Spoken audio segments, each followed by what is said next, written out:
The north nursery bell rang in the middle of the Duchess's memorial luncheon, though no child had pulled its cord in 5 years. Every fork stopped above its plate. The old brass bell shivered on the service lobby wall beyond the dining room door, gave one thin metallic cry, then fell silent. Monday, the 4th of October, 1858, had already settled heavily over Wexcombe Park. White chrysanthemums stood beneath and Rainsford's portrait. Black bordered place cards marked the long table. Relations from across Sussex had lowered their voices out of respect for the 5th anniversary of her death, as though grief itself observed the rules of a ducal house. Phoebe Naylor stood near the sideboard with a folded napkin over one arm, unnoticed until something went wrong.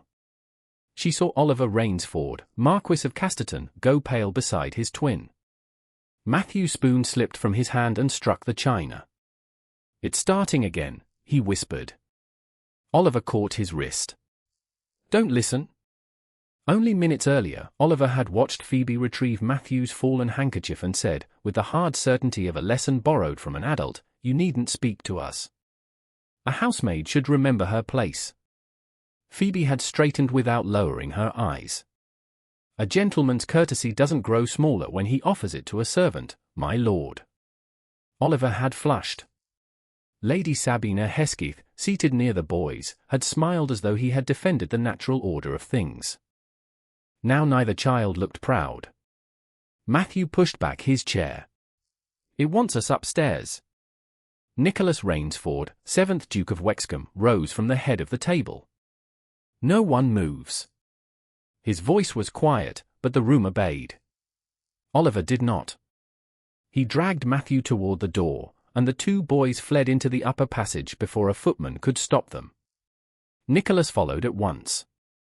Phoebe heard Sabina say, "They mustn't be indulged," but the Duke did not answer. By the time they reached the old schoolroom corridor, the twins had locked themselves inside. The nursery maid arrived breathless. The governess came behind her, already promising lost privileges. Sabina gathered her morning grey skirts and said, "Have the door forced." Half the county has heard this commotion.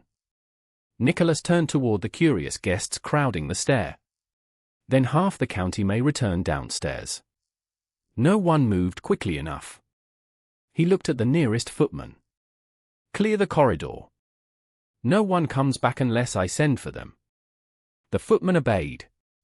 Nicholas waited until only the governess, nursery maid, Mrs. Barlow, Lady Sabina, 2 footmen, and Phoebe remained. Then he asked, "Where is Mr. Gresham?" The senior footman glanced toward the north passage. "He left the luncheon before the bell, Your Grace. He said he had accounts to inspect near the service rooms." "Find him." The man hurried away. Nicholas faced the locked door. "Oliver? Open the door." Silence. "Matthew, tell me if either of you is hurt." Nothing answered. Sabina stepped forward. "If they refuse, punishment is the only language left." Nicholas placed one hand against the panel. "No one will threaten them." His gaze passed over the governess and the nursery maid. "And no one will break this door." From inside came a faint scrape. Then the wall spoke. "Only one son may remain." The voice was low, flattened by metal and distance. It did not come from the corridor. It did not come from the corridor. It came from behind the faded tapestry on the north wall inside the schoolroom. Matthew cried out. Oliver shouted, "You can't have him." The sound that followed was worse than either word. A child trying not to sob because someone had taught him that fear made him less worthy of love. Sabina's face tightened, but she remained beside Nicholas in full view of everyone. "You see what imagination has done," she said. "That wasn't imagination," Mrs. Barlow replied. "I heard it." Nicholas knocked once more. "Oliver, I'm here." "You'll keep me," the boy cried through the door. "You'll send Matthew away because I'm the heir." No, that's what it said. Then it lied. Phoebe left the corridor without asking permission. Sabina noticed first. "Where is that woman going?" Nicholas kept his eyes on the locked door. To find something more useful than a threat, I hope. Phoebe crossed the linen passage and entered the workroom where disused nursery things had been kept since Anne's death. On the highest shelf stood a small oil lantern with blue glass panels painted with 2 swallows.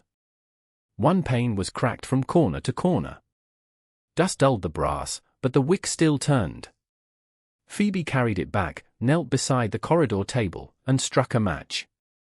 The flame caught too high. She reached to lower the wick, touched the heated holder with her right thumb, and drew a sharp breath. The pain was immediate but small. She wrapped the thumb in the edge of her handkerchief, adjusted the flame with her left hand, and set the lantern before the schoolroom door. Blue light spread across the carpet. "Your Grace," she said, "may I speak to them?"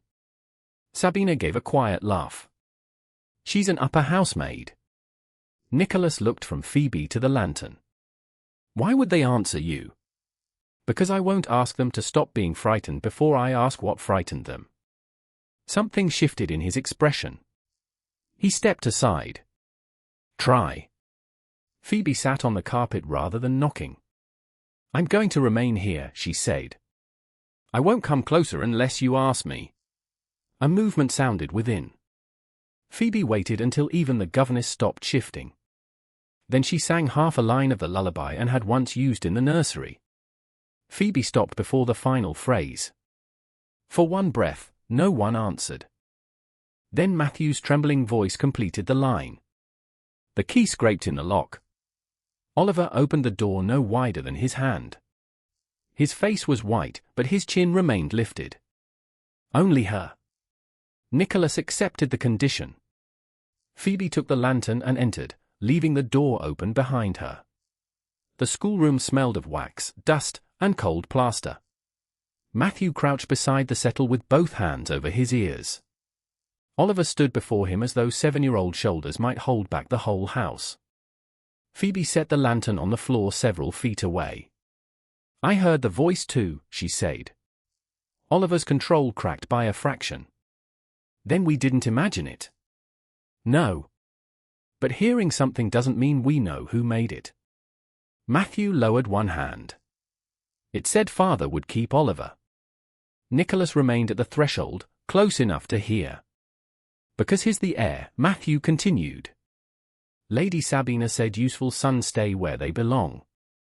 Sabina drew breath outside, but Nicholas raised one hand without turning. Oliver's voice hardened. "I told him I'd go too." Phoebe sat cross-legged on the carpet. "No one is choosing between you in this room." "Father can," Matthew whispered. "He's the Duke." Phoebe looked toward Nicholas. "Then he must answer for himself." Nicholas entered only after Oliver nodded. He knelt until his eyes were level with theirs.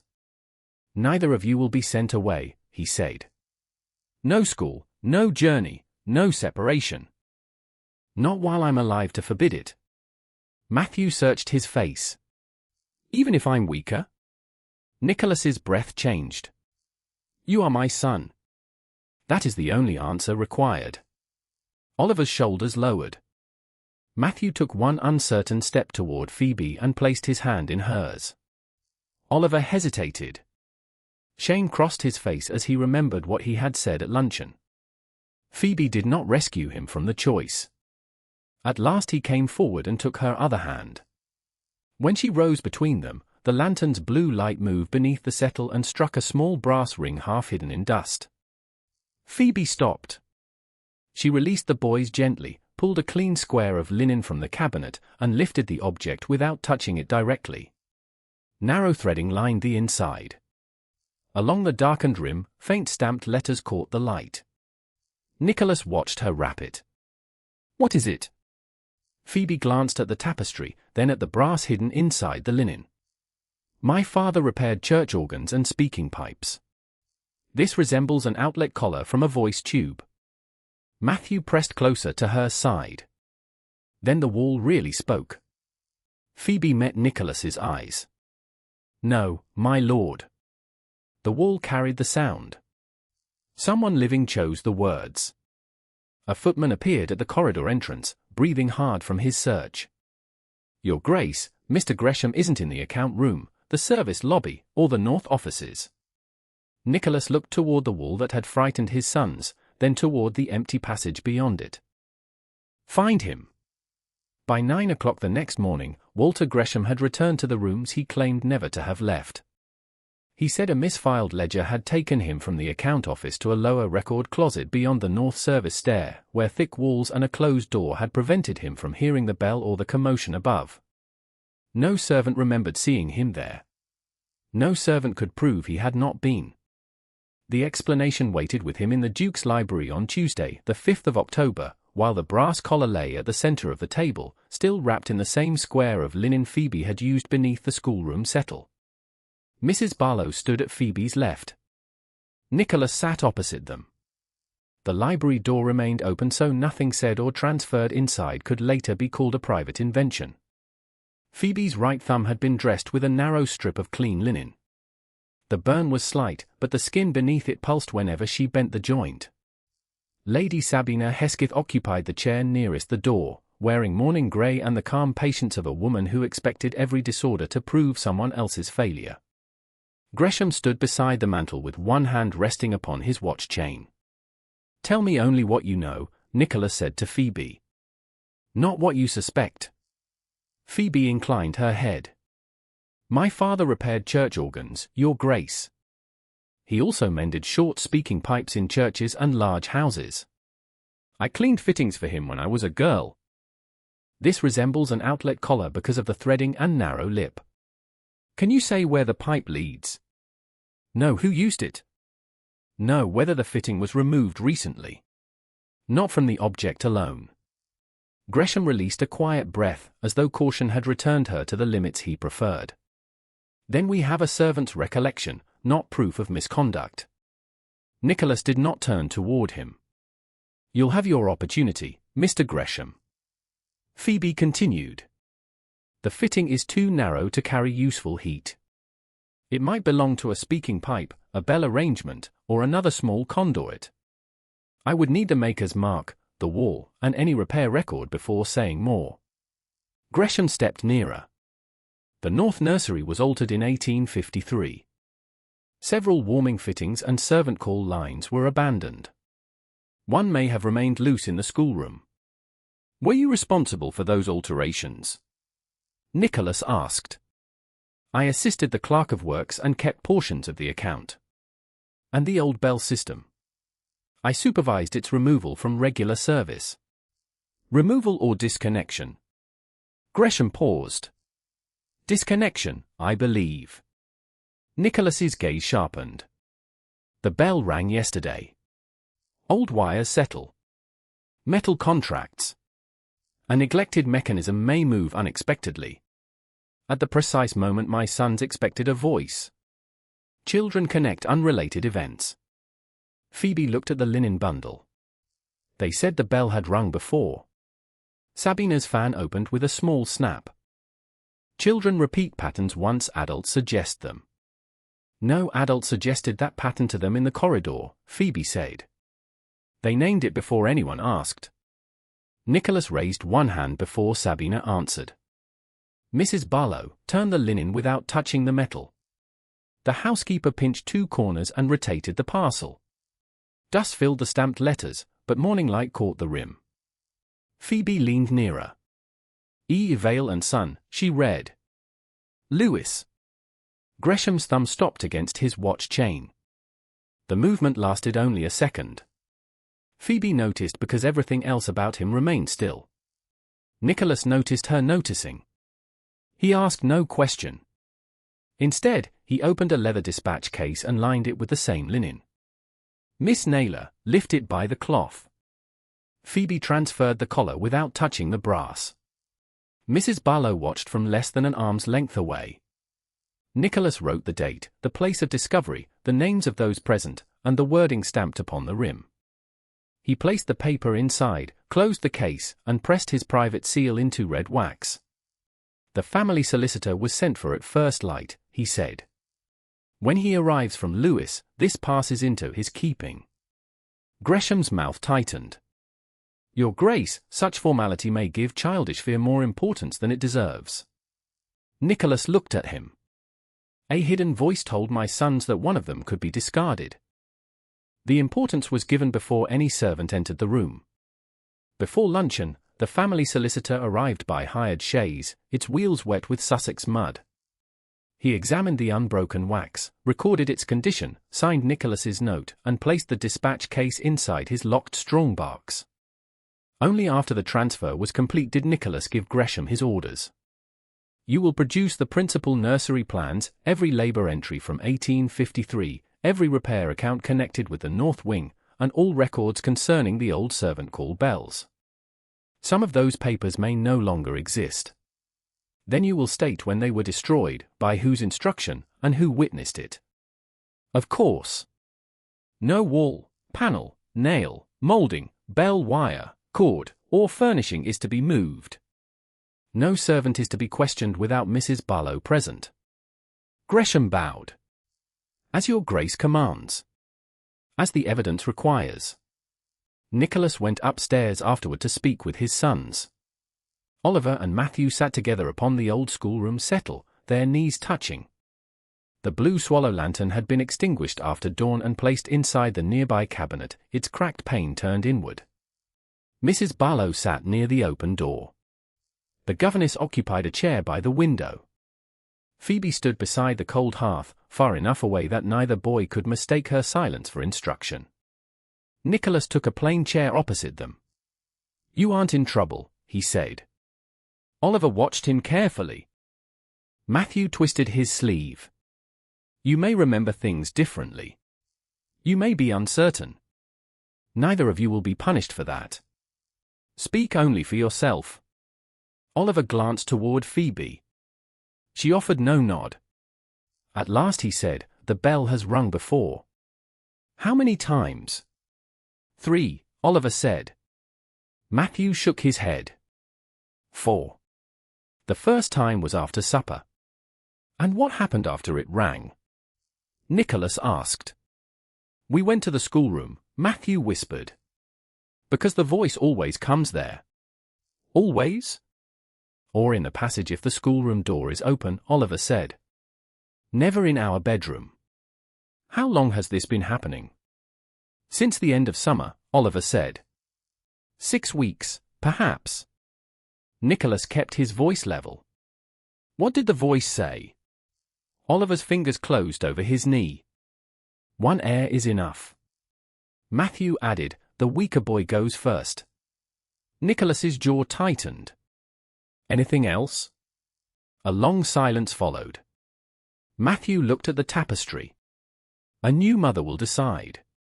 From the doorway, Sabina said too quickly, that's absurd. Nicholas turned slowly. You weren't invited into this questioning. I heard enough from the corridor. Those words are plainly imagination. I didn't repeat that phrase downstairs. Sabina lifted her chin. The boys may have said it where I could hear. They didn't, Phoebe said. Sabina looked at her as if the furniture had spoken. You can't know that. I remained with them from the moment the schoolroom opened until Mrs. Barlow settled them. Neither boy used those words. Nicholas faced his sons again. Did the voice name this new mother? Both shook their heads. Did anyone speak to you about a new duchess? Oliver's eyes moved toward Sabina. She closed her fan. I told them only that Wexcombe cannot remain without proper female direction forever. A future duchess must be strong enough to govern a great house and its heirs. Lady Margaret, standing just beyond the door, said, You speak of the position as though someone has already offered it. Sabina's expression cooled. I speak of what duty may eventually require. Nicholas's voice became quiet. My sons are not to be prepared for my remarriage by being taught that one of them may be cast out. He turned back to the boys. No school placement will be made. No carriage will take either of you from Wexcombe Park. No one will separate you. From this moment, no adult will question either of you alone about the bell or the voice. If anyone tells you otherwise, come to me, to Mrs. Barlow, or to Miss Naylor. Matthew looked toward Phoebe. Will she stay? The question altered the room. Nicholas studied her. I would like Miss Naylor to assist in the nursery for 1 week while I determine what has happened. Sabina drew breath. The governess stiffened. Phoebe met the Duke's eyes. Under what authority, Your Grace? Mine. That isn't what I asked. Oliver stared. Matthew stopped twisting his sleeve.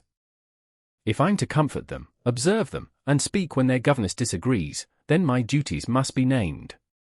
Otherwise, the first person displeased with me may call obedience presumption and kindness interference. Nicholas regarded her as though no servant had ever required him to separate power from clarity. You're refusing. I'm refusing an undefined position. For the first time that morning, respect appeared openly in his face. Then we'll define it. Phoebe's first act in the nursery was to require the Duke to put his promise in writing. On Wednesday morning, the 6th of October, she stood in Mrs. Barlow's office with her bandaged right thumb resting against the seam of her apron while the housekeeper sharpened a pencil and Nicholas waited beside the desk. Lady Sabina occupied the chair nearest the fire. The governess sat opposite her, stiff with disapproval. Phoebe had asked that every person whose authority might later conflict with hers be present. Nicholas had agreed without argument. State what you require, he said. Not what you think will please me. Phoebe looked at the blank sheet before Mrs. Barlow. The duty will last 7 days. During that time, I'll assist with meals, lessons, walks, and rest. I won't question either child alone about the bell or the voice. I won't be used to force affection, obedience, or confession. No belonging of the late Duchess will be removed, destroyed, or altered without your Grace's direct order. If I'm instructed to act beyond those terms, I may return the nursery key to Mrs. Barlow and resume my ordinary work without losing my position. Sabina's brows lifted. You speak as though Wexcombe Park were petitioning for your service. Phoebe turned her eyes toward her. No, my lady. I speak as someone who knows unclear orders are remembered differently after trouble begins. The governess inhaled. Nicholas did not interrupt. Anything else? He asked. My wages should reflect the added duty. Sabina gave a small laugh. Remarkable. If the work matters enough to alter, it matters enough to name. Mrs. Barlow lowered her gaze before anyone could see the approval in it. Nicholas said, add the wages. Sabina's fan snapped open. Your Grace, this is impertinence made respectable by ink. No, Nicholas replied. It is caution made necessary by a household that has already allowed fear to reach my sons. He signed the page first. Mrs. Barlow signed beneath him, then the governess. Phoebe added her name last, careful not to press the sore thumb against the paper. Nicholas noticed the bandage but did not ask about it before the others. Mrs. Barlow removed a nursery key from the ring at her waist and threaded it onto a narrow blue ribbon. For 7 days, she said. Phoebe accepted it with her left hand. For 7 days. The ribbon settled against her dark dress. Sabina watched as though a servant had been handed a family jewel. A written agreement won't make her suitable, she said. Nicholas folded his copy. Then her conduct will answer that question. Oliver and Matthew were waiting in the old schoolroom with their copybooks open before them.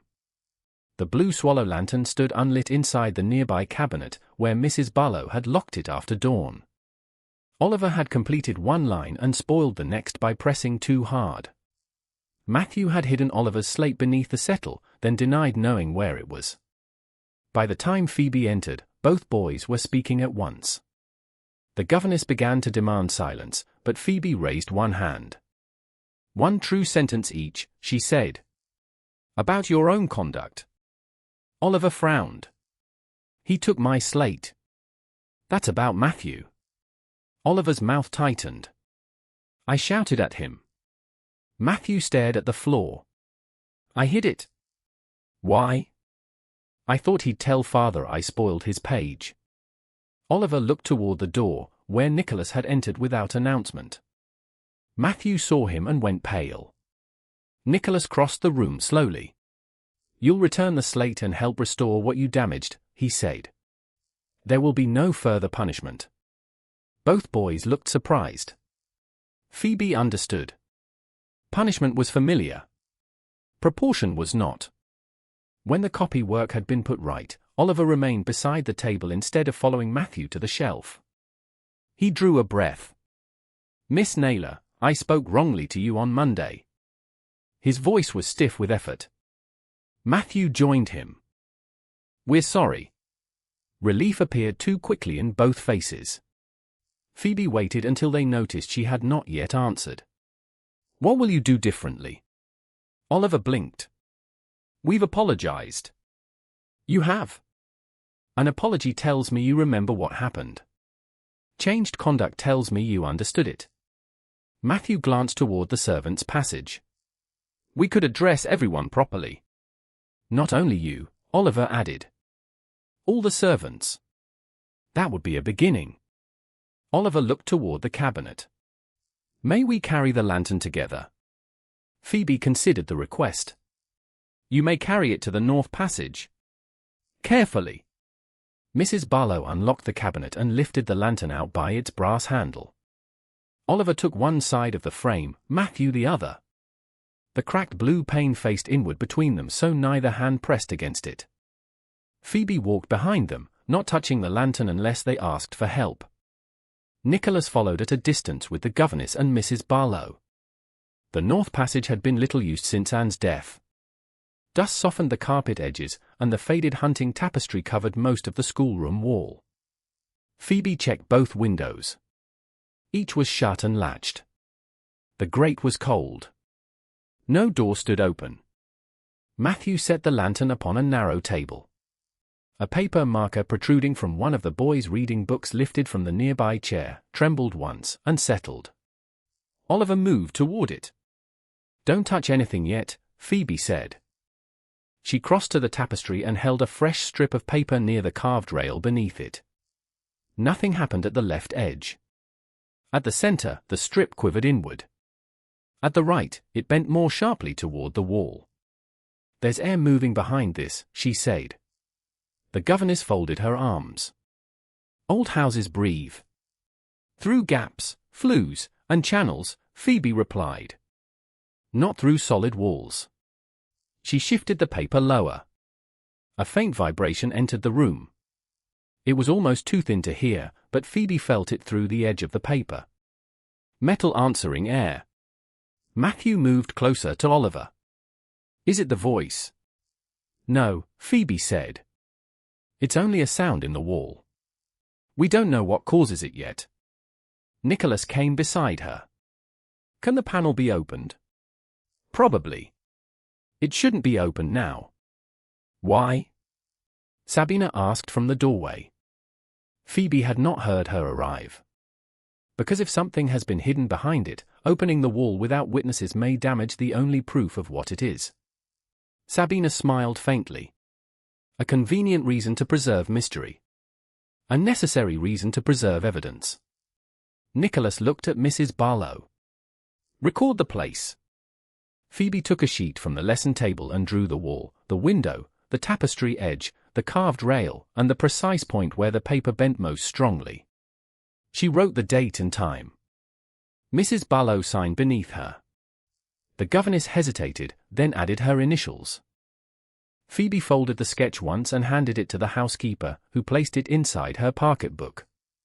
A footman arrived carrying the nursery plans from Gresham's office. Nicholas spread them over the schoolroom table. The north wall appeared as one unbroken line.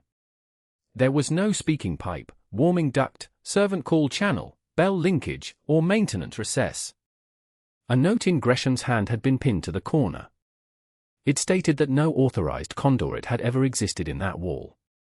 Oliver looked from the plan to the paper strip still trembling near the tapestry. "Then the drawing is wrong." Nicholas rested one hand beside the unbroken ink line.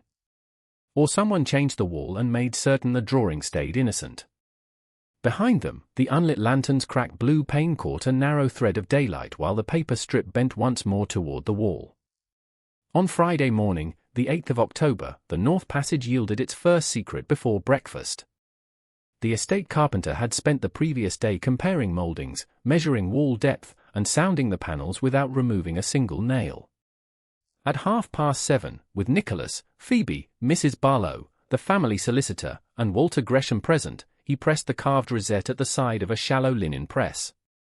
A concealed door opened inward with a long wooden sigh. Cold air touched the corridor. Behind the press lay a narrow service gallery no wider than a man's shoulders. Dust silvered the floor except for one swept strip leading toward the old schoolroom wall. Phoebe remained outside until the carpenter tested the boards beneath each step. Her right thumb was still bandaged, though the pain had dulled to a tight heat beneath the linen. Nicholas noticed her favoring her left hand. He said nothing before the others. "No one enters alone," the solicitor said.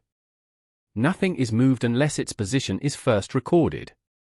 Gresham looked into the passage and gave a short, incredulous laugh. "This is an old maintenance recess. Every great house has forgotten spaces."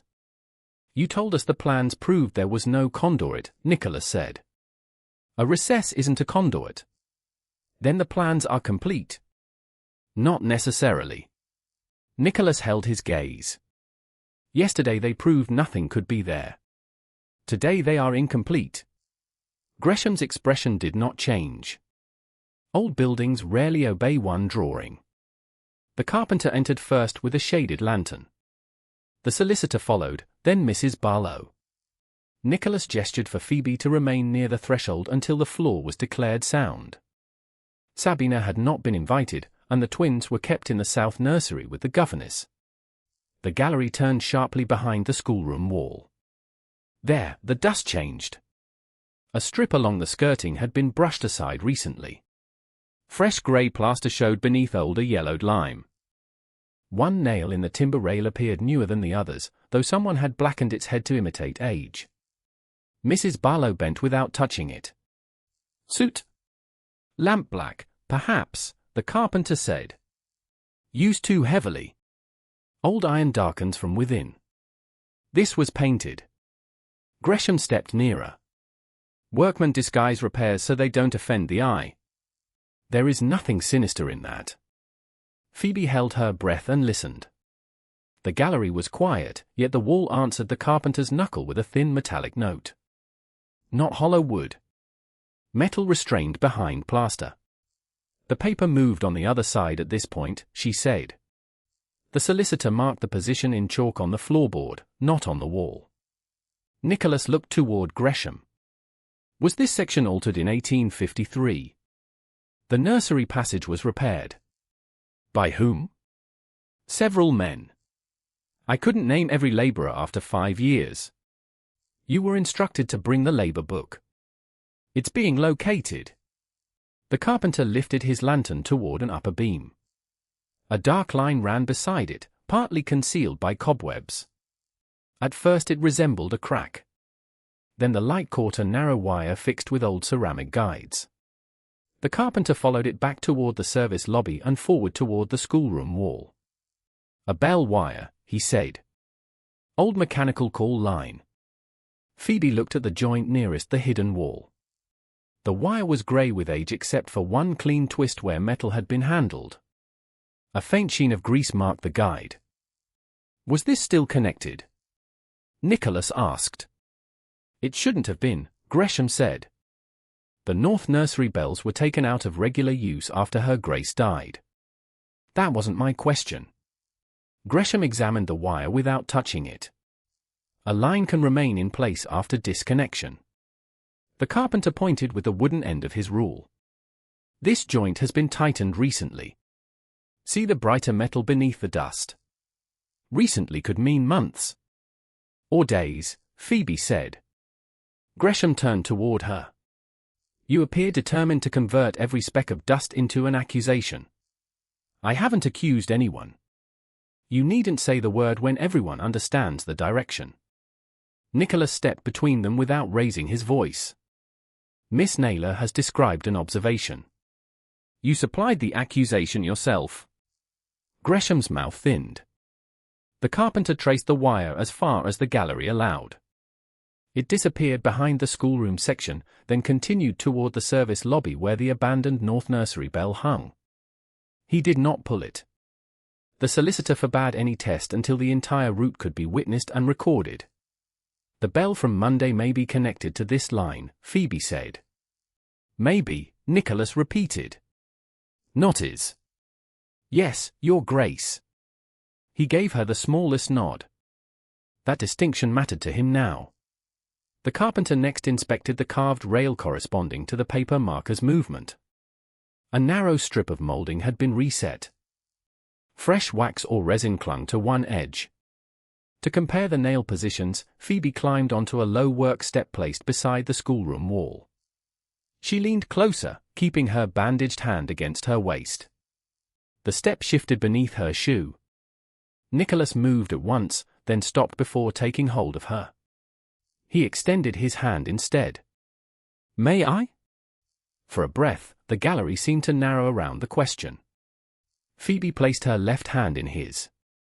His fingers closed firmly enough to steady, not possess. She stepped down. Neither released immediately. Nicholas's thumb rested against the side of her glove. Gresham saw it. Something colder than suspicion entered his face. Phoebe withdrew first. Thank you, Your Grace.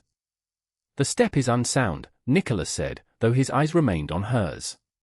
Remove it, he told the carpenter. The moment ended, but not cleanly. It left awareness behind. In the library before noon, the solicitor spread the surviving North Wing accounts across a long table. Gresham stood opposite him. Phoebe remained near Mrs. Barlow, no longer part of the object handling.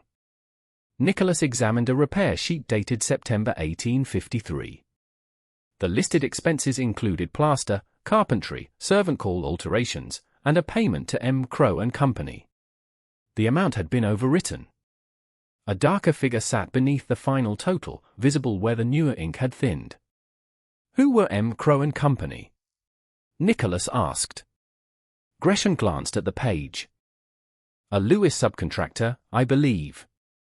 Address? Not entered. Receipt? Perhaps in the missing labor book. The solicitor lifted another sheet. There is no tradesman signature, no delivery note, and no matching name in the local account index. Small firms fail, Gresham said. Records disappear. Men disappear too, Nicholas replied. Yesterday, you disappeared from every room where you said you had been. Gresham's composure tightened. Are you accusing me, Your Grace? I am asking you for the labor book. You'll have it by dinner. Dinner passed. The book did not appear. At dusk, the concealed gallery was emptied under witness. The old bell wire, fresh plaster, darkened nail, and swept strip were left untouched. The solicitor fixed wax across the main gallery door, impressed it with his seal, then required Nicholas and Mrs. Barlow to sign the record. No seal was placed on any hidden panel because none had yet been discovered. The shallow press was closed over the sealed entrance. Gresham watched from the far end of the corridor. This house will look foolish when you find nothing more than neglected repairs, he said. Nicholas turned the key in the outer lock. Then neglected repairs will have survived a proper examination. Phoebe looked once toward the old schoolroom wall. Behind it, something metallic waited. Above it, an abandoned bell wire bore the bright scar of recent hands. And somewhere in Wexcombe Park, the only labor book capable of naming those hands had failed to arrive. On Sunday morning, the 10th of October, Matthew stopped beneath the chapel arch and refused to cross the threshold. The organ had already begun the first measured bars of the voluntary.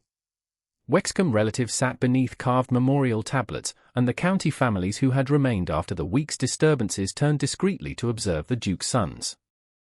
Oliver stood 3 steps ahead with both hands wrapped around the handle of the cracked blue swallow lantern. Mrs. Barlow had unlocked it from the schoolroom cabinet before service and entrusted it to the twins together, but Matthew had released his side as soon as he saw the family pew. "Come on," Oliver whispered. Matthew shook his head. "I can't." The governess leaned toward him. "You will embarrass His Grace if you make a scene in chapel." Phoebe, standing behind them with her right thumb still bandaged, saw Matthew's breathing shorten. She also saw Lady Sabina watching from the aisle with an expression that was almost satisfaction. "What were you told?" Phoebe asked quietly. Matthew looked toward Sabina, then down at his shoes. That mother would be ashamed. The organ continued. Oliver's grip tightened on the lantern. Nicholas had reached the front of the chapel before realizing his sons were no longer behind him. He turned from the family pew and walked back beneath every watching face. "Who said that?" he asked. Matthew did not answer. Sabina rose. "I reminded him that courage is expected in this family, and would never have wished her sons to cling to servants whenever they felt uneasy." Nicholas looked at her. "Did you tell my son his mother would be ashamed because he cried before Miss Naylor?" Sabina's chin lifted. "I told him fear becomes a habit when it is rewarded." "That wasn't my question." "Then yes. I used a mother's memory to call her son toward dignity." Nicholas's voice dropped until the nearest pews had to strain to hear it. "You used a dead woman's love as a threat." Sabina's composure flickered. "You're allowing this maid to weaken them." "No. I'm watching adults teach them that affection may be withdrawn whenever they fail." He turned to the governess. "No one will force him into the pew." Then he sat upon the narrow vestibule bench beside Matthew. The movement sent a quiet shock through the chapel. A duke had left the family place and chosen the entrance bench beside a frightened child and an upper housemaid. Phoebe stepped back, giving father and son room. She did not touch Matthew. Nicholas rested his hands upon his knees. "You may remain here for the entire service," he said. Matthew looked at him. "Won't mother be ashamed?" "No, how do you know?" Nicholas drew one careful breath. "Because your mother never required you to hide honest fear before she loved you." Matthew's eyes filled, but he did not look away. Oliver came back from the aisle and placed the lantern between them. "I'll stay too." Nicholas shook his head. "Take it to her memorial for both of you." Oliver looked uncertain. Matthew reached for the handle and nudged it toward his brother. "Go on." "I'm not alone." Oliver carried the unlit lantern down the aisle. Its cracked pane caught the pale chapel light as he placed it beneath Anne's memorial tablet. No applause followed. There was only the organ, the shifting of cloth, and the visible fact that Nicholas remained beside Matthew until the final prayer. After service, Lady Margaret led the twins into the south garden with Oliver carrying the lantern and Matthew holding his brother's sleeve.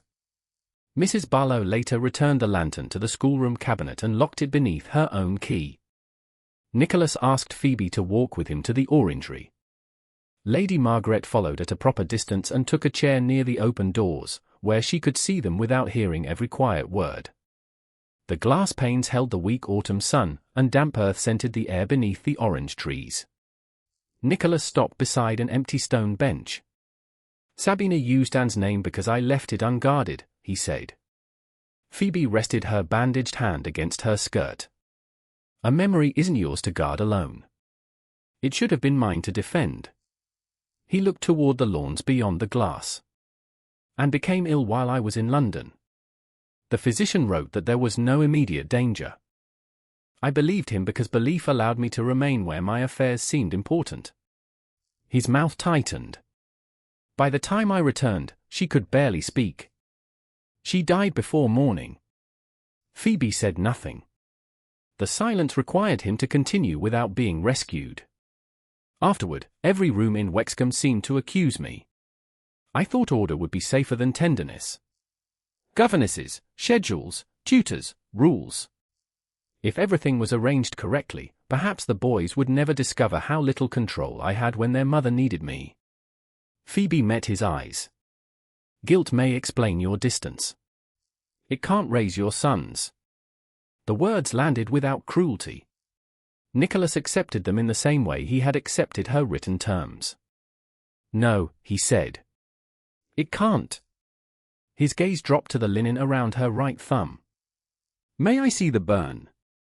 Phoebe hesitated only long enough to make the permission real. "You may." Nicholas took her hand carefully. He did not unwrap the bandage. He examined the clean edges and the slight redness visible beneath the fold. His thumb rested below her knuckle, nowhere near the injured skin. "Does it still pain you?" "Less than it did." "You burned yourself because my sons wouldn't open a door for anyone else." "I burned myself because I adjusted the wick badly." A faint, surprised warmth entered his face. "You won't let me turn every act into a debt?" "No, Your Grace." "Nicholas," he said, then seemed to regret asking too much too soon. Phoebe's fingers remained in his hand. "Not yet." He nodded and released her at once. The restraint left a stronger impression than insistence would have done. "I was afraid I had noticed you too late," he said. "As I returned too late for Anne." Phoebe's breath changed. Before she could answer, Lady Sabina entered the orangery carrying a stack of cream cards. Lady Margaret rose from her chair. "You were told not to speak with the boys alone," Nicholas said. "I haven't." Sabina placed the cards on the stone table. "I've been occupied repairing the appearance of this household." Invitations for Wednesday's harvest recital were sent before these disturbances. "The county expects to hear Lord Oliver read and Lord Matthew recite." Nicholas's expression hardened. "Cancel it. That would confirm every rumour already moving through Sussex. Then let Sussex exhaust itself. You may ignore whispers about a servant. You cannot ignore questions about the fitness of your heir." Oliver's voice came from the doorway. "I want to do it." He stood with Matthew beside Lady Margaret. Nicholas turned. "You weren't meant to hear this." "We did." Oliver stepped forward. "If we cancel because of the wall, then it wins." Matthew remained near the door. "I'll do it if Miss Naylor stays close." Sabina smiled. "You see? They can be brave with proper expectation." Matthew looked at her. "And if I want to stop, I stop." The smile vanished. Nicholas crossed to his sons. "You don't owe the county a performance." Oliver's voice shook despite his lifted chin. "I don't want people saying Matthew can't stay at Wexcombe because he gets frightened." Nicholas knelt before them. "No recital can decide whether either of you belongs in your own home." "Then let us show them," Oliver said. Nicholas studied both faces. At last he stood. "The readings will be shortened. The schoolroom and every known access will be inspected beforehand. The main gallery seal will be checked in front of witnesses. Guards will remain at the north passage and the service stairs. Neither of you will be questioned alone. Miss Naylor will stand where you can see her. I will remain in the room. If either of you asks to stop, the recital ends." Matthew nodded. Oliver did the same. Sabina gathered the invitations with visible satisfaction. "A wise decision." "It is their decision," Nicholas said. "Not yours." As she turned to leave, Phoebe saw Sabina glance toward the key ring at Mrs. Barlow's waist, then toward the north passage beyond the orangery doors. The look lasted no longer than a breath. It was not proof of anything. But it was the look of a woman who had expected one door to close and had already begun searching for another. By Monday evening, the 11th of October, Wexcombe Park had learned how fear could make even a familiar room feel hostile. The old schoolroom had been inspected twice before rehearsal. The main gallery door remained hidden behind the shallow linen press, its wax seal unbroken beneath the family solicitor's mark. The windows were latched. The grate was cold. Mrs. Barlow had checked the schoolroom cabinet herself, and the cracked blue swallow lantern remained locked inside, unlit. Phoebe stood near the twins' lesson table with the faint redness of her healed burn still visible across her right thumb. She no longer wore a bandage. The governess sat beside the window. Mrs. Barlow remained near the open door. Nicholas had been called downstairs by the solicitor for a question concerning the missing labour book, but he had ordered that no rehearsal continue beyond half an hour without him. Oliver stood beneath the chandelier with a shortened passage in his hands. Matthew waited beside a small table, repeating his 4 lines under his breath. "You don't have to say them perfectly," Phoebe told him. "I know." Then why are you whispering them as though the room will punish you for forgetting? Matthew looked toward the tapestry. Because it listens. Oliver lowered his paper. Father said the gallery is sealed. The gallery door is sealed, Phoebe replied. That isn't the same as knowing every part of the wall. The distinction did not comfort either child, but it was true. Phoebe would not offer safety made from a lie. Oliver began again. His voice shook on the first sentence, steadied on the second, then faltered when a soft scrape came from behind the tapestry. Mrs. Barlow turned toward the wall. The governess rose. Nothing followed. Oliver swallowed and continued. Then a woman's voice came through the wall. It was faint, pressed thin by metal, yet every person in the room heard the melody before the words. The first line belonged to Anne's lullaby. Matthew went still. The voice stopped after the unfinished phrase, leaving the answer suspended where a mother's tenderness should have been. Phoebe crossed the distance to the twins without running. Move away from the wall. Oliver dropped his reading and caught Matthew's hand. They stepped toward her. The voice returned. The weaker boy goes first. Matthew's knees bent as though the floor had shifted. Phoebe placed herself between the children and the tapestry. Look at me. Matthew could not. It knows the song, he whispered. A living person knows the song. It sounded like her. It sounded through metal. Mrs. Barlow came to stand at Phoebe's shoulder. I heard the flattening too. The governess had gone pale. The gallery seal was checked. Then the sound didn't come through the gallery door, Phoebe said. Oliver looked toward the open passage. Where's father? Coming, Mrs. Barlow said. The voice did not speak again. Nicholas arrived less than a minute later with the solicitor behind him. He stopped at the sight of Matthew clutching Oliver's sleeve and Phoebe standing before them like a quiet barrier. What happened? Oliver answered before any adult could soften it. Your safeguards failed. Nicholas's face changed, but he did not defend himself. Yes. The wall sang Mother's song, Matthew said. Then it said I go first. Nicholas crossed the room slowly and knelt before both boys. Did it say anything else? They shook their heads. Did either of you see anyone? No, then I won't ask you again tonight. Oliver looked at the sealed plan spread upon the nearby table. You said the gallery was closed. It is. Then how did it speak? Nicholas drew one breath. I don't know yet. Oliver's mouth trembled. You're the Duke. That doesn't make an answer appear because I command it.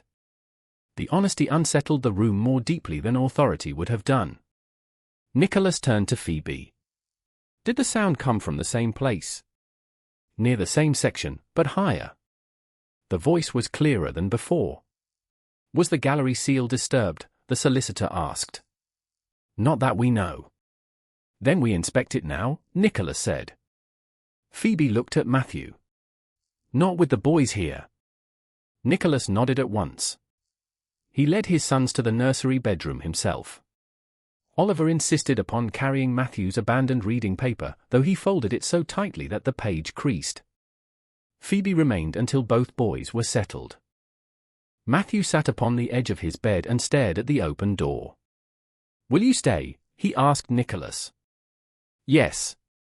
All night. Nicholas removed his coat and placed it over the chair. If that's what you need.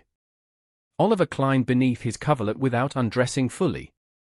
Don't promise if you'll leave when we're asleep. Nicholas sat in the chair between the two beds. Then I won't leave. Phoebe moved toward the door.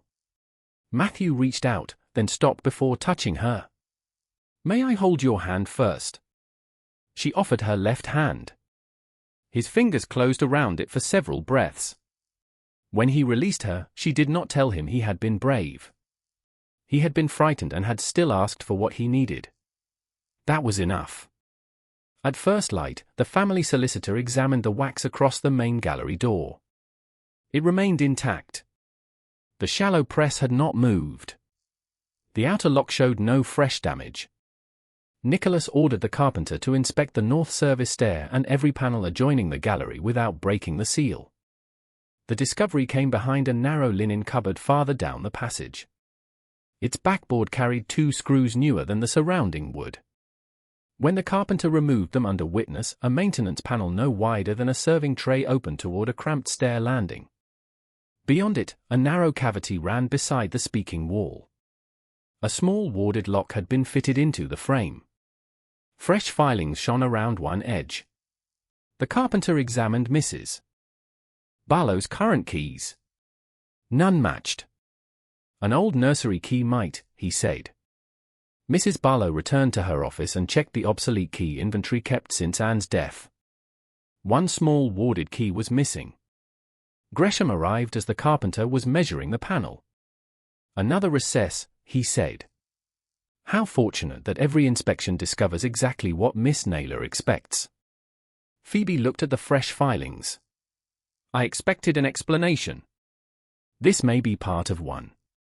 Nicholas faced Gresham. Did you know this panel existed? No, you worked on the north wing in 1853. I kept accounts. I didn't crawl through every opening. The labor book would help establish who did. Gresham's jaw tightened. It hasn't been found. Then from this moment, you have no authority in the north wing. You will not assign guards, send messages to them, move servants, inspect locks, or enter any service passage without Mrs. Barlow or the solicitor. You are stripping the household controller of ordinary duties because a maid heard a voice. Because 3 women heard a voice while a sealed entrance remained closed, an unrecorded panel has been found, and a key is missing. The solicitor examined the narrow frame. Wax cannot be applied reliably here without disturbing the file marks.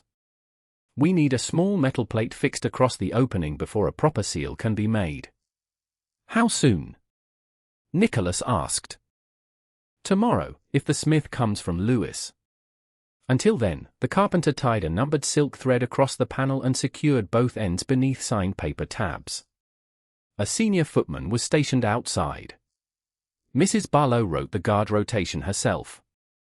Nicholas added a rule that no guard would move without an instruction bearing his full signature and countersigned by Mrs. Barlow.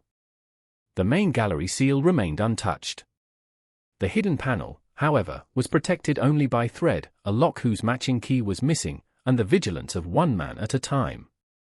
Nicholas returned to the nursery after giving the orders. He had not slept. Oliver was awake, watching him from the bed. Matthew lay curled toward the empty chair where his father had kept his promise through the night. Cancel Wednesday, Nicholas said when both boys were listening. The recital isn't worth another hour of this. Oliver looked at Matthew. Matthew's hands tightened beneath the blanket, but he shook his head. I want to stop if it speaks. You will. But I don't want Lady Sabina saying I made everyone afraid. Nicholas's face hardened.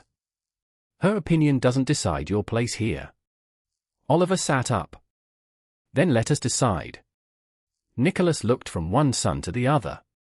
The moment either of you asks, it ends. Yes, Oliver said. Matthew nodded. In the north passage, the footman took his place before the narrow hidden panel. The numbered thread lay unbroken across it. Somewhere in Wexcombe, an obsolete key remained missing, and the household's strongest safeguard now depended upon whether one guard could be persuaded to leave his post. By 3:30 on Wednesday afternoon, the 13th of October, every safeguard Nicholas had ordered appeared to be in place. The wax across the main gallery door remained unbroken beneath the solicitor's seal. The numbered silk thread stretched intact across the hidden maintenance panel. A senior footman stood before it with written instructions not to leave unless a message bore Nicholas's full signature and Mrs. Barlow's countersign. The old schoolroom windows were latched. The grate was cold. The cracked blue swallow lantern remained unlit inside the locked cabinet. Oliver waited beneath the chandelier with his shortened reading in both hands. Matthew stood near Phoebe, repeating the first line of his recitation without sound. County families filled the chairs facing them. Lady Sabina sat in the front row beside Lady Margaret, dressed in dark green silk and wearing the stillness of someone who expected the afternoon to vindicate her. Walter Gresham was nowhere in the room. When Nicholas asked after him, a footman said the controller had gone to settle confusion among the arriving carriages. Nicholas's mouth tightened. Gresham had no authority in the north wing, but carriage arrangements lay outside it. He is not to enter any service passage without Mrs. Barlow or the solicitor, Nicholas said. The order was repeated. Phoebe stood where both twins could see her, close enough to reach them if asked, far enough that no one could claim she had prompted their words. Her right thumb had healed. Only a pale mark remained where the lantern wick had burned her. Nicholas crossed to the boys before the guests were called to silence. "You may stop at any moment," he told them. "You needn't explain why." Oliver nodded. Matthew looked toward the tapestry. "And if it speaks? The recital ends. Even if everyone thinks I'm weak." Nicholas glanced at the watching county. "Especially then." Matthew drew one breath and moved to his place. The recital began quietly. Oliver's voice trembled through the opening sentence, then steadied. Matthew followed with 4 lines about the autumn harvest and returned to Phoebe without mistake. A few guests smiled with relief. Sabina did not. Oliver stepped beneath the chandelier again for his final reading. At that same moment, in the North Service passage, the guarding footman received a folded note from a junior servant. The paper bore what appeared to be Nicholas's signature, Mrs. Barlow's countersign, and a blurred impression from the ducal seal. It ordered him to the west courtyard at once because a carriage pole had broken and injured a horse. The guard hesitated. The instruction matched the condition he had been given. The junior servant insisted the matter was urgent. He left his post. Behind the linen cupboard, the numbered thread remained stretched across the panel. The narrow door could open inward without snapping it if lifted carefully from the lower edge. An obsolete filed key entered the old warded lock. In the schoolroom, Oliver reached the final paragraph. His voice had gathered confidence. Phoebe watched his shoulders lower as he neared the last line. Then the wall breathed. The sound came softly at first, no more than metal carrying air. Oliver stopped. From behind the tapestry, a man's voice said, "Only the obedient son remains." Matthew froze. Oliver let the paper fall. He crossed the room without permission, took his brother by the hand, and pulled him toward Phoebe. The movement broke the recital more completely than a scream would have done. Nicholas stood at once. "The recital is ended." Sabina rose with the other guests. Surely one interruption needn't undo the entire afternoon. Nicholas stepped between his sons and the room. "No one approaches them." His voice carried enough force to stop even the nearest ladies. Phoebe crouched beside Matthew. "Look at Oliver." Matthew's breath came shallow and fast. Oliver stood directly before him. "I'm here," he said. "I'm not going anywhere." Nicholas ordered the doors opened and the guests dismissed from the schoolroom. No one moved with dignity. Chairs scraped. Whispers spread faster than servants could silence them. Sabina remained where she was. "Before everyone leaves," she said, "perhaps someone should ask why this voice appears whenever Miss Naylor is near." The room stilled again. Nicholas turned toward her. "You will not question my sons." "I'm questioning the circumstance." Sabina's gaze moved over Phoebe's plain dark dress, the blue ribbon at her waist, and the 2 children clinging to her. She knows the late Duchess's lullaby. She identified the collar. She discovered airflow, demanded access to the nursery, directed inspections, and now both boys run to her before they run to their father. A lady near the window drew her skirts away from Phoebe. Another guest looked at the nursery key as if it were stolen silver. The governess lowered her eyes. Phoebe felt every silence more clearly than an accusation. The voice spoke while Miss Naylor stood before us, Lady Margaret said.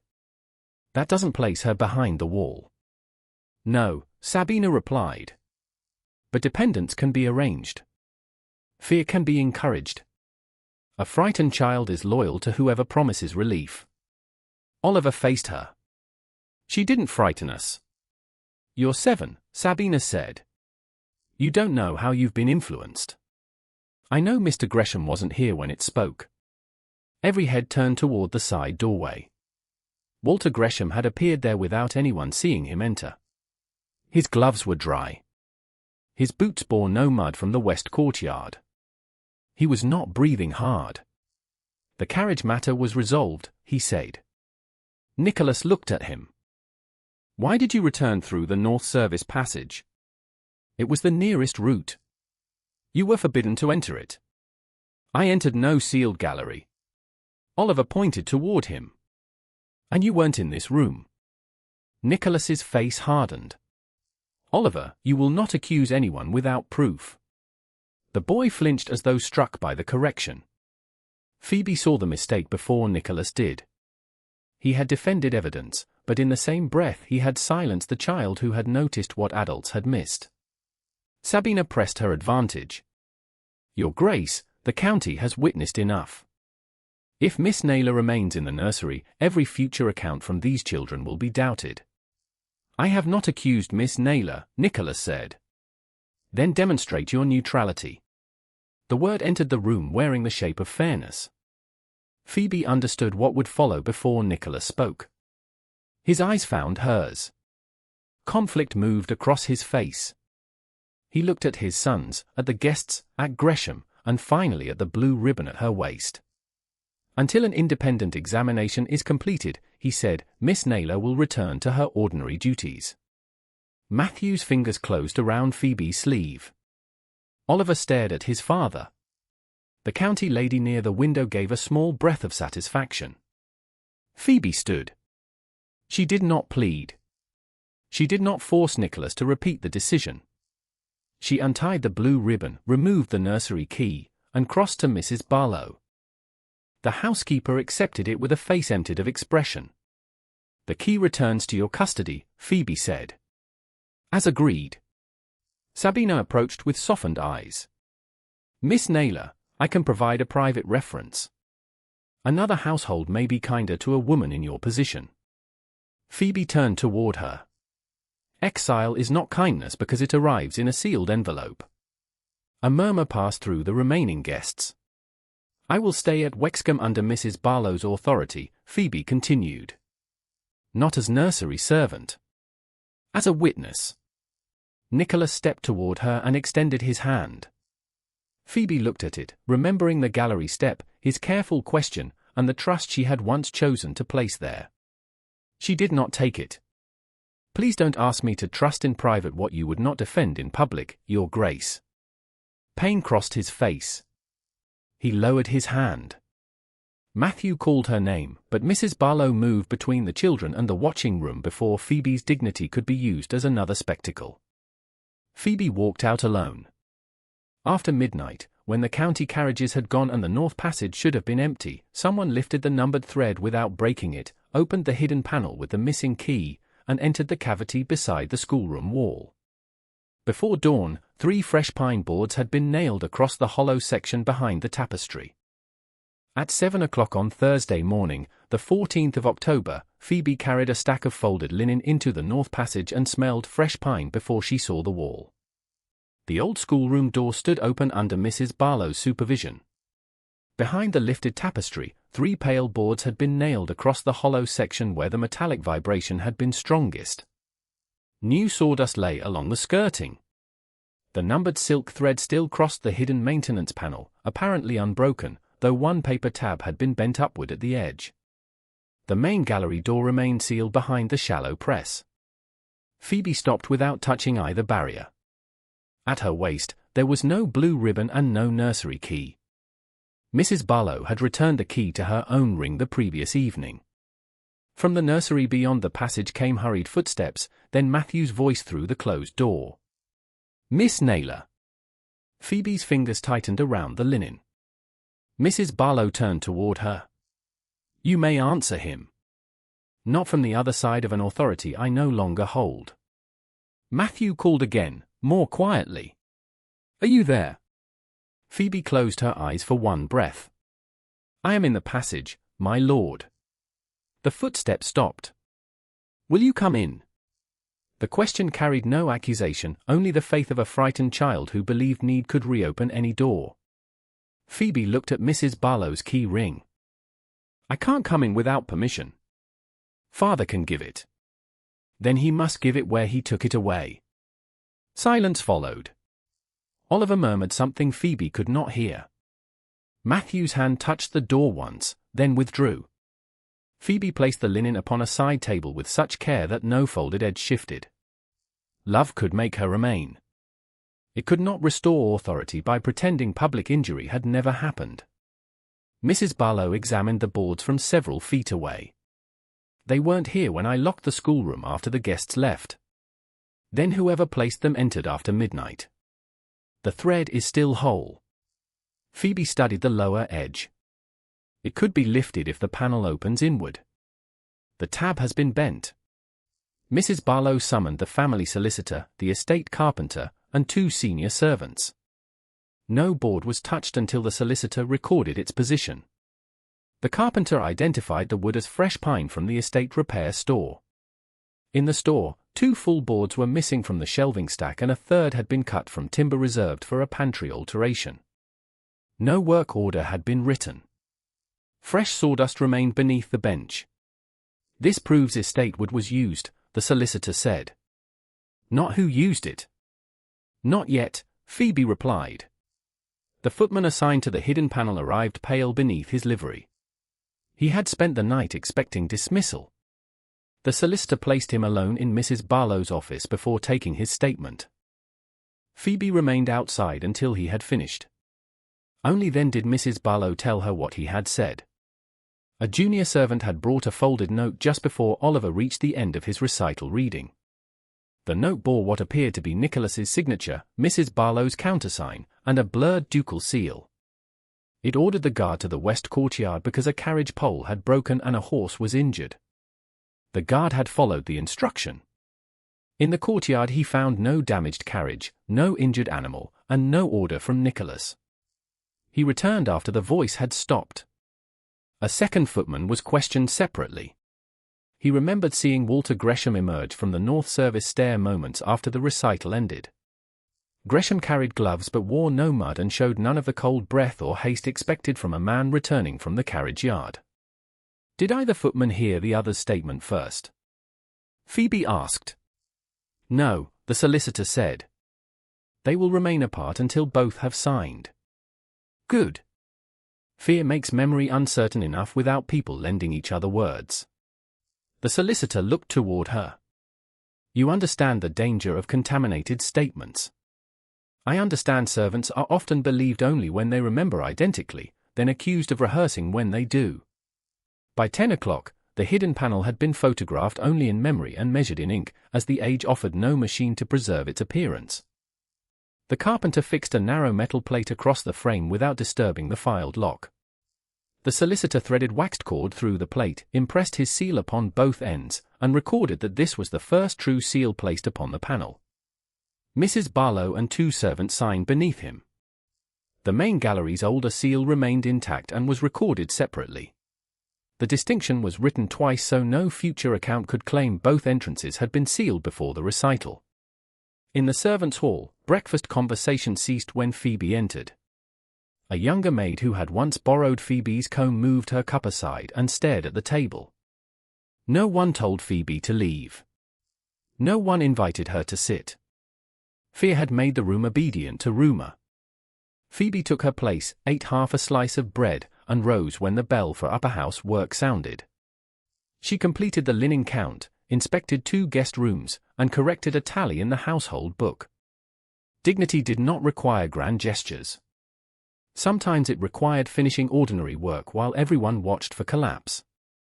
Before noon, the solicitor reviewed the 2 separate financial trails.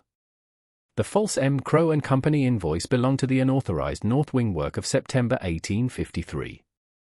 It contained no address, receipt, delivery note, or tradesman's signature. The missing pine boards belonged to the present week and had left the estate store without a work order. The old invoice may conceal the construction, the solicitor said. The missing timber may conceal the evidence of that construction. Phoebe nodded. They serve different moments. We shouldn't make one document prove both. Nicholas received the findings in Lady Margaret's sitting room. Lady Margaret remained near the fire with her embroidery resting untouched in her lap. The family solicitor described the forged guard note, the separate footman statements, the fresh boards, and the newly sealed panel. Mrs. Barlow added that Gresham had no authority to assign the guard or enter the passage. Nicholas listened without interrupting. His face had the drained stillness of a man who had slept little and remembered every word he wished he had not spoken. "What do you require next?" he asked Phoebe. She stood across the room from him. "An instrument maker from Lewes who has never taken Wexcombe wages. The carpenter who worked here in 1853, if his living. The original day book, not a recollection alone. The solicitor must control the collar, the keys, the accounts, and every object removed from the wall. Guards must answer to Mrs. Barlow and the solicitor, not to Mr. Gresham." "Granted. I also want permission to set the order in which my observations are tested. I know what I saw first and what others told me later." The solicitor said, "I will retain custody. Miss Naylor may determine the order of examination." Nicholas agreed. "Anything else?" "No private questioning of the younger servants. Some are already frightened of losing wages and references. They'll be protected." Phoebe met his eyes. "Put that in writing." He did not object. He ordered a hired chaise sent to Lewes for Elias Vale and a messenger dispatched to locate Thomas Bell, the retired carpenter named in one surviving estate list. Then he asked the others to remain. Lady Margaret's presence made the conversation proper. It did not make it easier. "Miss Naylor," Nicholas said, "I was wrong yesterday." Phoebe did not rescue him with silence that sounded like forgiveness. "Yes. I told myself I was preserving fairness. In truth, I protected the comfort of people whose rank resembled mine. I removed the person with the least power because the cost seemed smaller. It wasn't smaller to me. I know. You know it today." He accepted the blow. "Yes."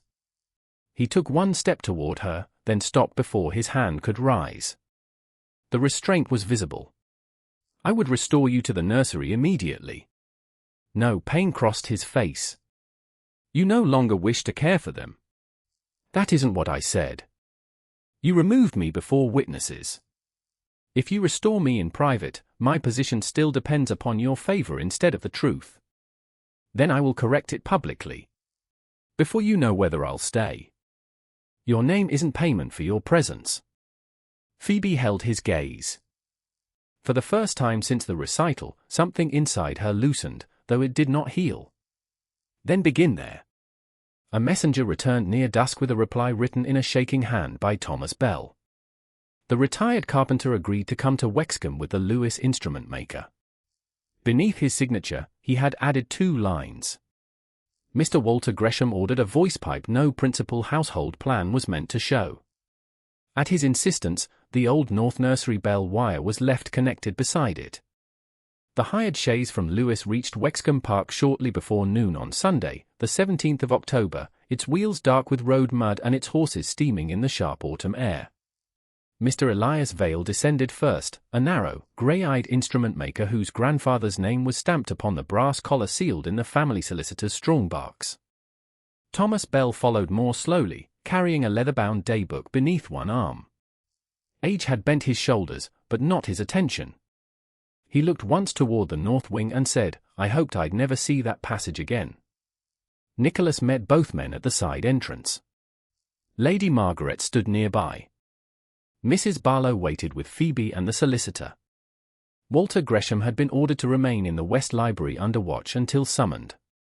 Before anyone approached the hidden work, the solicitor read the seal record aloud. The wax across the main gallery door had been placed on the 8th of October and remained unbroken. The seal across the hidden maintenance panel had been placed only on the 14th, after the recital, the servant's statements, and the discovery of the fresh boards. It, too, remained intact. "The dates are not the same," Phoebe said. "Nor are the circumstances." The solicitor entered the distinction again beneath the earlier record. Only then did he break the newer seal across the maintenance panel. The old lock showed fresh filing along one ward, and the numbered silk thread still lay preserved inside the evidence packet where it had been placed after the first true seal was made. The panel opened onto the cramped stair landing. From there, Mr. Vale could see a hinged metal mouthpiece fitted within the cavity. He did not touch it. "A speaking tube," he said. "Short range. Tin-lined. Enough to carry a voice between this point and the schoolroom." "Can it carry sound both ways?" Phoebe asked. "Yes. Not equally, but well enough for the person here to hear someone beneath the outlet." The main gallery seal was broken next under the same witnesses. The 3 pine boards were marked, removed one at a time, and passed directly to the solicitor's clerk. Behind them ran a narrow fixed tube through old timber braces.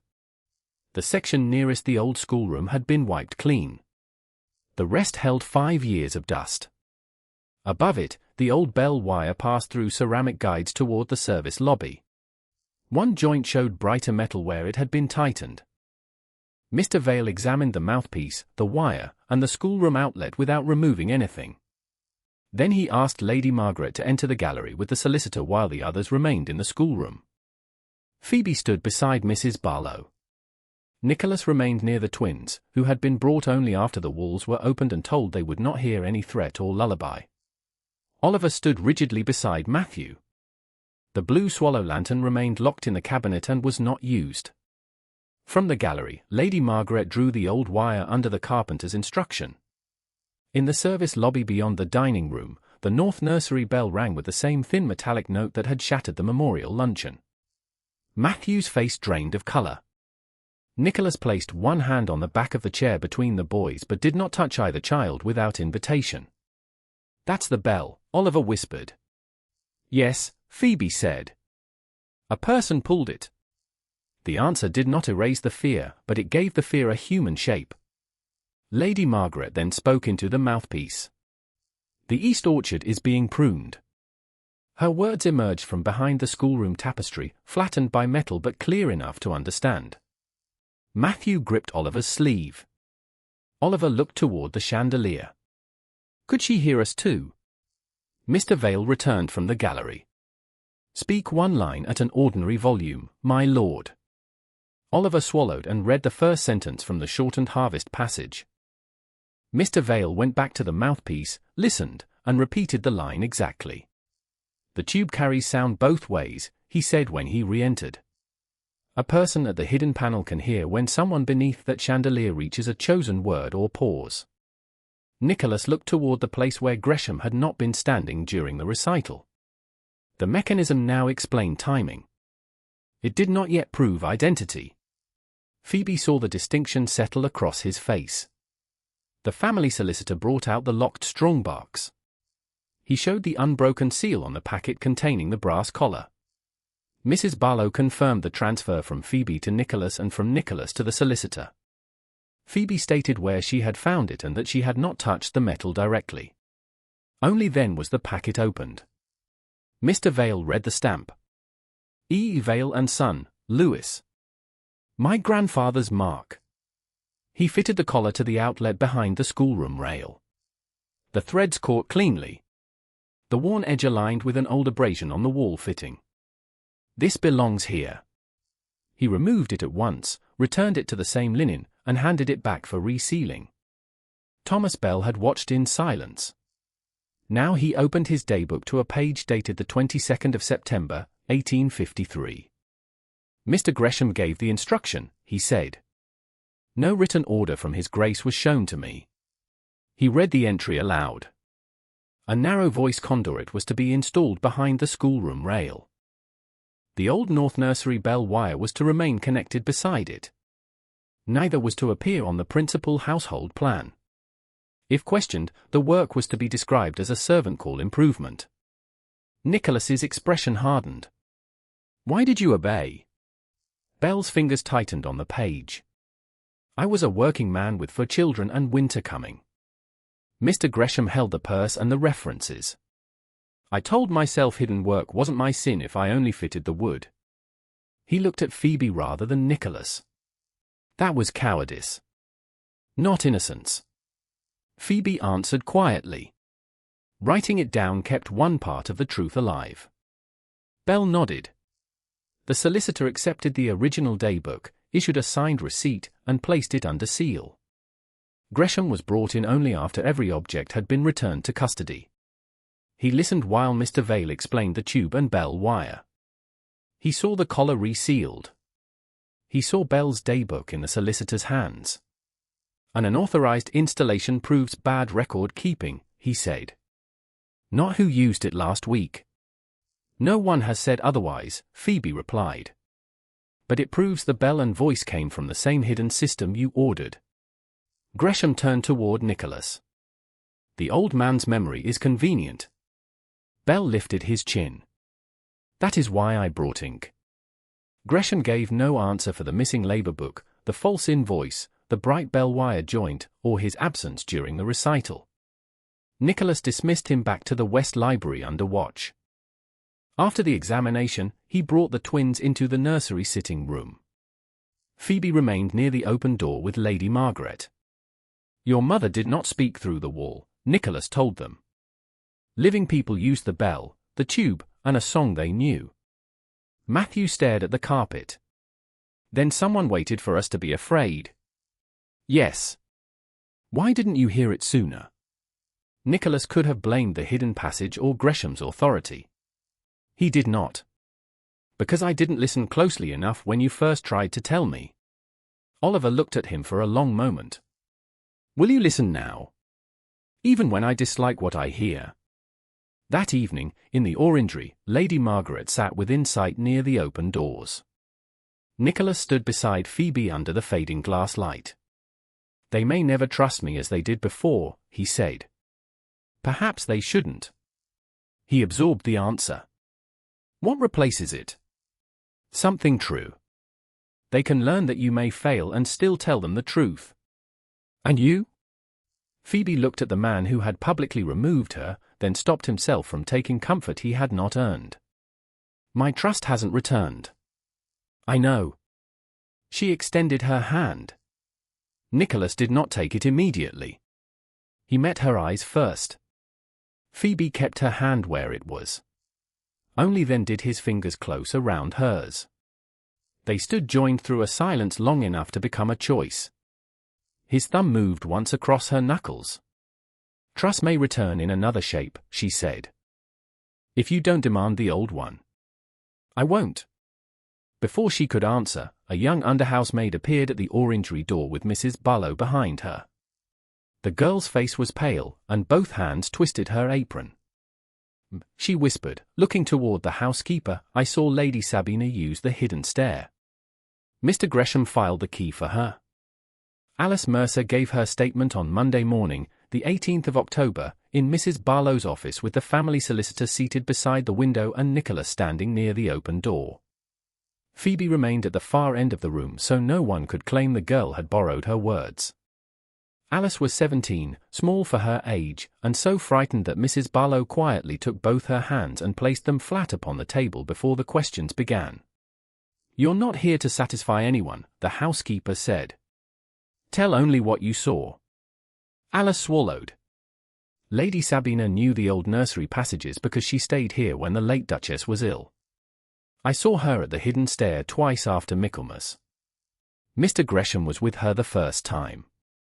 He had a file and a little dark key. He kept filing one edge until it turned in the lock.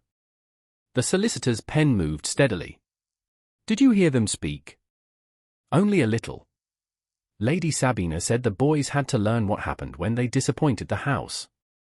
Mr. Gresham said the fitting had come loose and the passage couldn't be used often. What happened the second time? Lady Sabina went alone. She saw me carrying coal. She said I'd imagined her there. Alice's voice weakened. Then she said girls without references don't find another place, and my mother depends on part of my wages.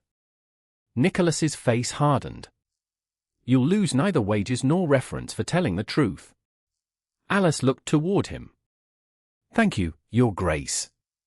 Do not thank me for correcting a threat made under my roof. The solicitor asked about the key shape, Sabina's clothing, the dates, and whether Alice had told anyone earlier. Alice admitted she had remained silent because Gresham controlled stores, work assignments, and many servant references.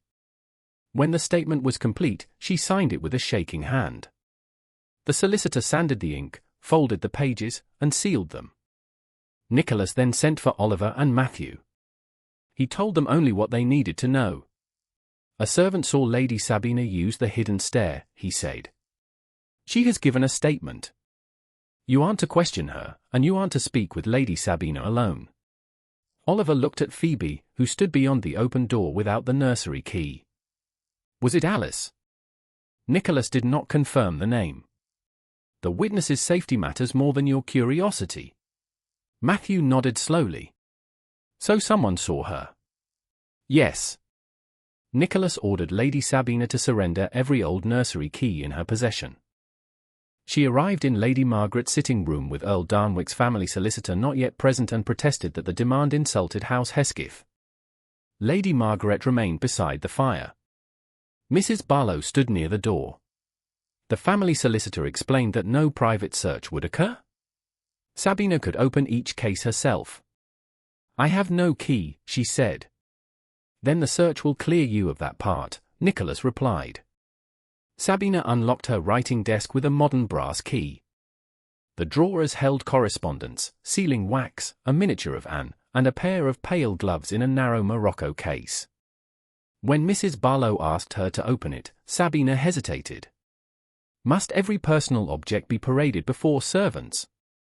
Only the objects capable of opening a hidden panel, Nicholas said. Sabina lifted the gloves. Beneath them lay a small dark warded key with one edge newly filed. No one touched it. The solicitor turned the open case toward the witnesses, recorded its position, then lifted the key with folded paper. It was wrapped, sealed, and placed with the other evidence. Sabina's composure thinned. A key in my desk proves nothing about a voice. No one has said it does, Phoebe replied. It proves only that your denial was false. Sabina looked at her with cold hatred. You've learned to enjoy speaking above your station. Truth doesn't change rank because a servant says it. Nicholas ended the exchange and ordered that Sabina remain accompanied by Lady Margaret or Mrs. Barlow whenever she moved beyond her rooms. Yet before the new arrangement fully settled, Sabina found one last opening. Oliver and Matthew were crossing the music passage with the governess several paces behind when Sabina stepped from the morning room. I wish to say farewell, she told the governess. The late Duchess's cousin may surely speak where you can see us. The governess, anxious not to offend an earl's daughter, remained near enough to observe but too far to hear every word. Sabina led the boys only to the window seat. You understand what will happen if this inquiry continues, she said. Oliver stood between her and Matthew. Mr. Vale proved the wall carried voices. A tube is real. That doesn't prove who used it. Someone saw you at the stair, Matthew said. Sabina's eyes sharpened. A frightened servant can be persuaded to remember anything. Miss Naylor knows how to make frightened people loyal. Don't speak about her, Oliver said. I'm trying to protect you. If you tell your father Miss Naylor invented the voice, the matter ends. No magistrates. No scandal. No whispers that Matthew is unfit to remain at Wexcombe. Matthew moved closer to his brother. Father said I'm staying. Your father cannot prevent every relation, trustee, or schoolmaster from forming an opinion. Houses like this aren't governed by affection alone. Oliver's face changed. Fear made the lie appear useful. If we said it, he whispered, they'd stop talking about sending Matthew away. At once. Matthew caught his sleeve. She didn't hurt us, he said. We can't say she did. Oliver closed his eyes. When he opened them, the temptation remained, but the decision had changed. We won't lie. Sabina rose. Your children. You don't understand the consequences. Neither do you, Matthew said. They walked away together and told Nicholas separately, with Mrs. Barlow and the solicitor present. Their wording differed, but the promise Sabina offered was the same. Nicholas listened without interruption. When Oliver admitted that he had almost agreed, Nicholas knelt before him. Fear can make a wrong choice look kind. You stop before making it. Because Matthew did. Then remember that he protected you too. That night, shortly after 11, the senior footman guarding the sealed maintenance panel received another folded message. It claimed Nicholas required him in the west courtyard. This time, he followed the written rule. He sent a second servant to verify the order and remained at his post. Before the messenger returned, Walter Gresham appeared at the turn of the servant's stair carrying a wrapped leather tool roll. He stopped when he saw the guard still there. "His Grace sent for you," Gresham said. "Not by a verified order, sir." Gresham turned as though the matter did not concern him. A second footman stepped into the passage behind him. Mrs. Barlow and the family solicitor arrived within minutes. The post-recital seal across the hidden panel remained intact. Gresham was asked to surrender the bundle. Inside lay a narrow wrench, a hooked metal tool, a wrapping cloth, and a small tin of lampblack. "Ordinary maintenance tools," he said. At a sealed passage after midnight, the solicitor asked, "I intended to make certain no one had tampered with it. By arriving with the means to tamper with it yourself." The tools were wrapped, recorded, and sealed. Mr. Vale examined them the next morning. The wrench matched the width of the fresh scoring around the outlet screw. The hook could lift the hinged mouthpiece cap. The lampblack resembled the compound used upon the replaced nail. Each fact supported the others, but the solicitor called none of them proof alone. A witness search of Gresham's office followed.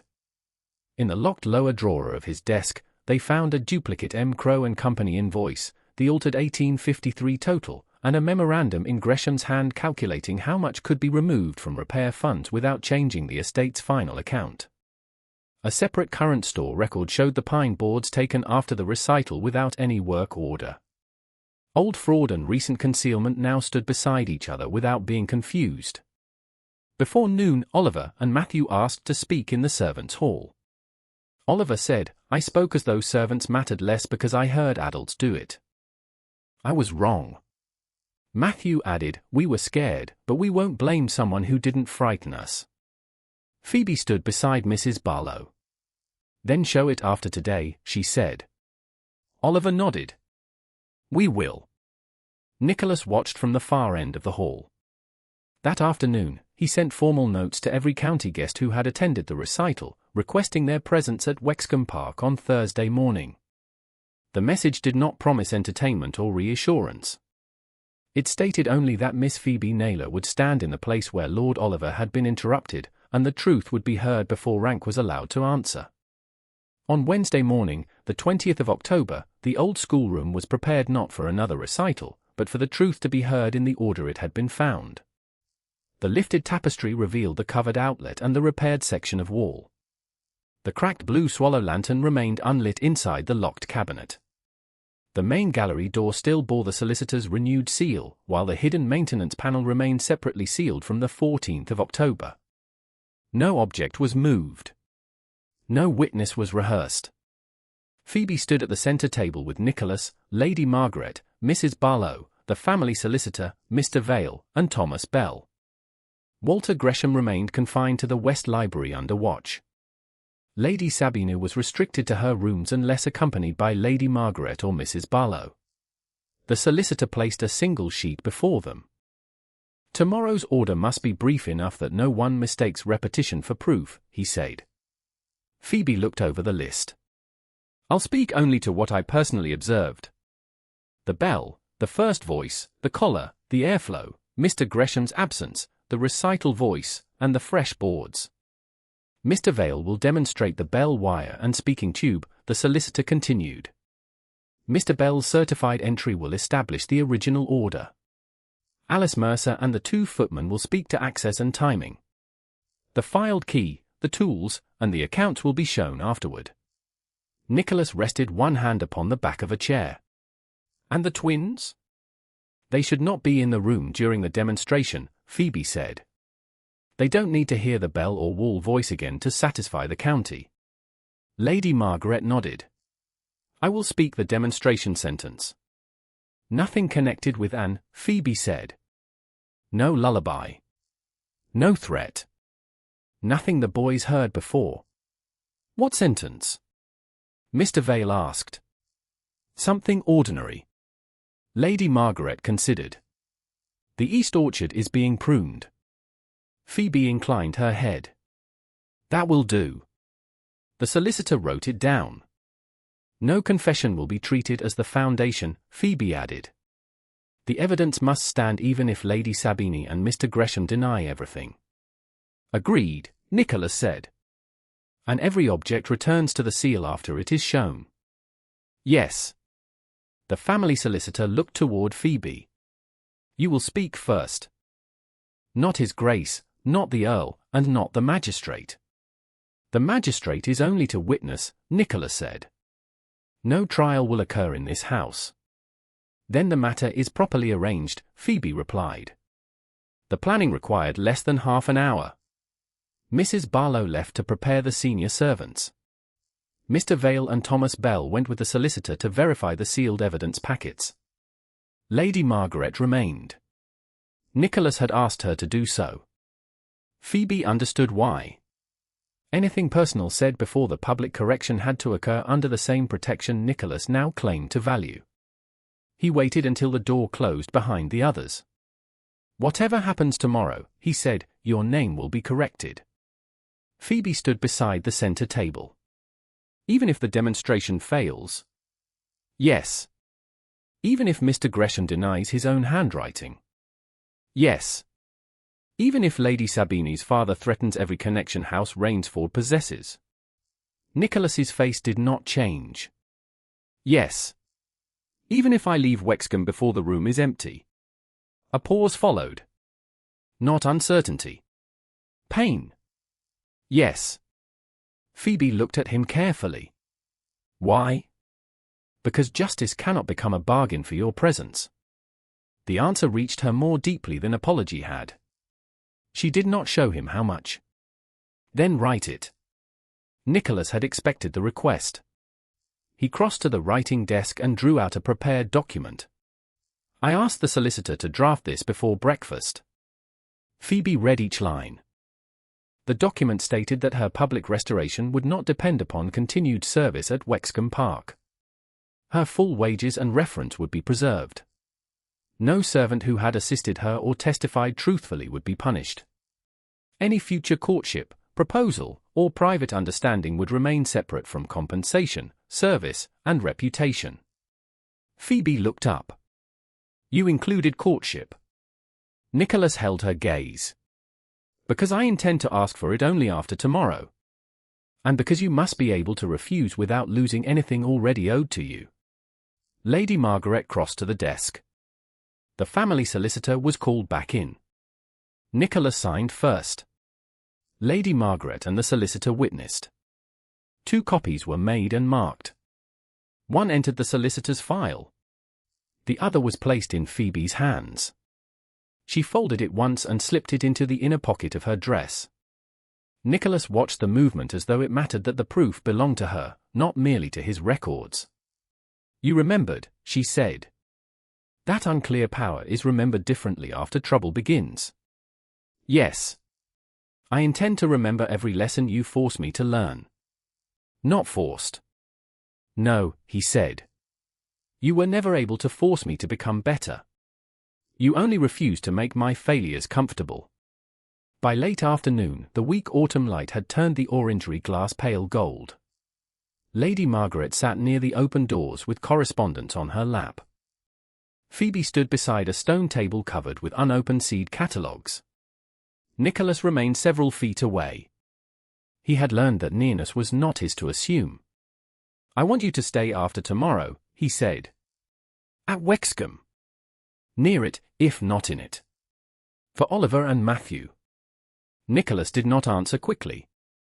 They need you, he said. But that isn't why I'm asking. Phoebe waited. My sons made me notice you, he continued. I first saw what you were when they opened a door for you and no one else. But I don't love you because you comfort them." Her breath caught at the word, though he had not yet spoken it as a declaration. "What do you love, then? You asked me for written duties when obedience would have been easier. You preserved evidence when anger might have felt better. You stayed after I humiliated you, not because you accepted what I did, but because leaving would have handed the truth to those who wanted it buried." He took one measured step closer. "You tell me what I least wish to hear, then leave me free to decide whether I deserve the consequences." Phoebe's voice remained steady. "That doesn't answer what happens when the twins no longer need the lantern. Then I will still look for you when a room becomes dishonest." The word settled between them. Phoebe looked toward the rows of orange trees, gathering the courage to ask what mattered most. "Do you want me, Nicholas, or do you want the peace I create for your family?" It was the first time she had used his name. He did not smile. He understood the seriousness of the gift. "I want the woman who would rather disturb my peace than purchase it with silence.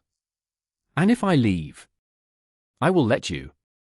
If I refuse courtship, your wages, reference, and public name remain yours. If I stay and disagree with you, you will." A faint warmth entered her expression. "That wasn't the question." "Then I will listen. I may dislike it. I may fail again. But I will not call disagreement disloyalty because my title is larger than yours."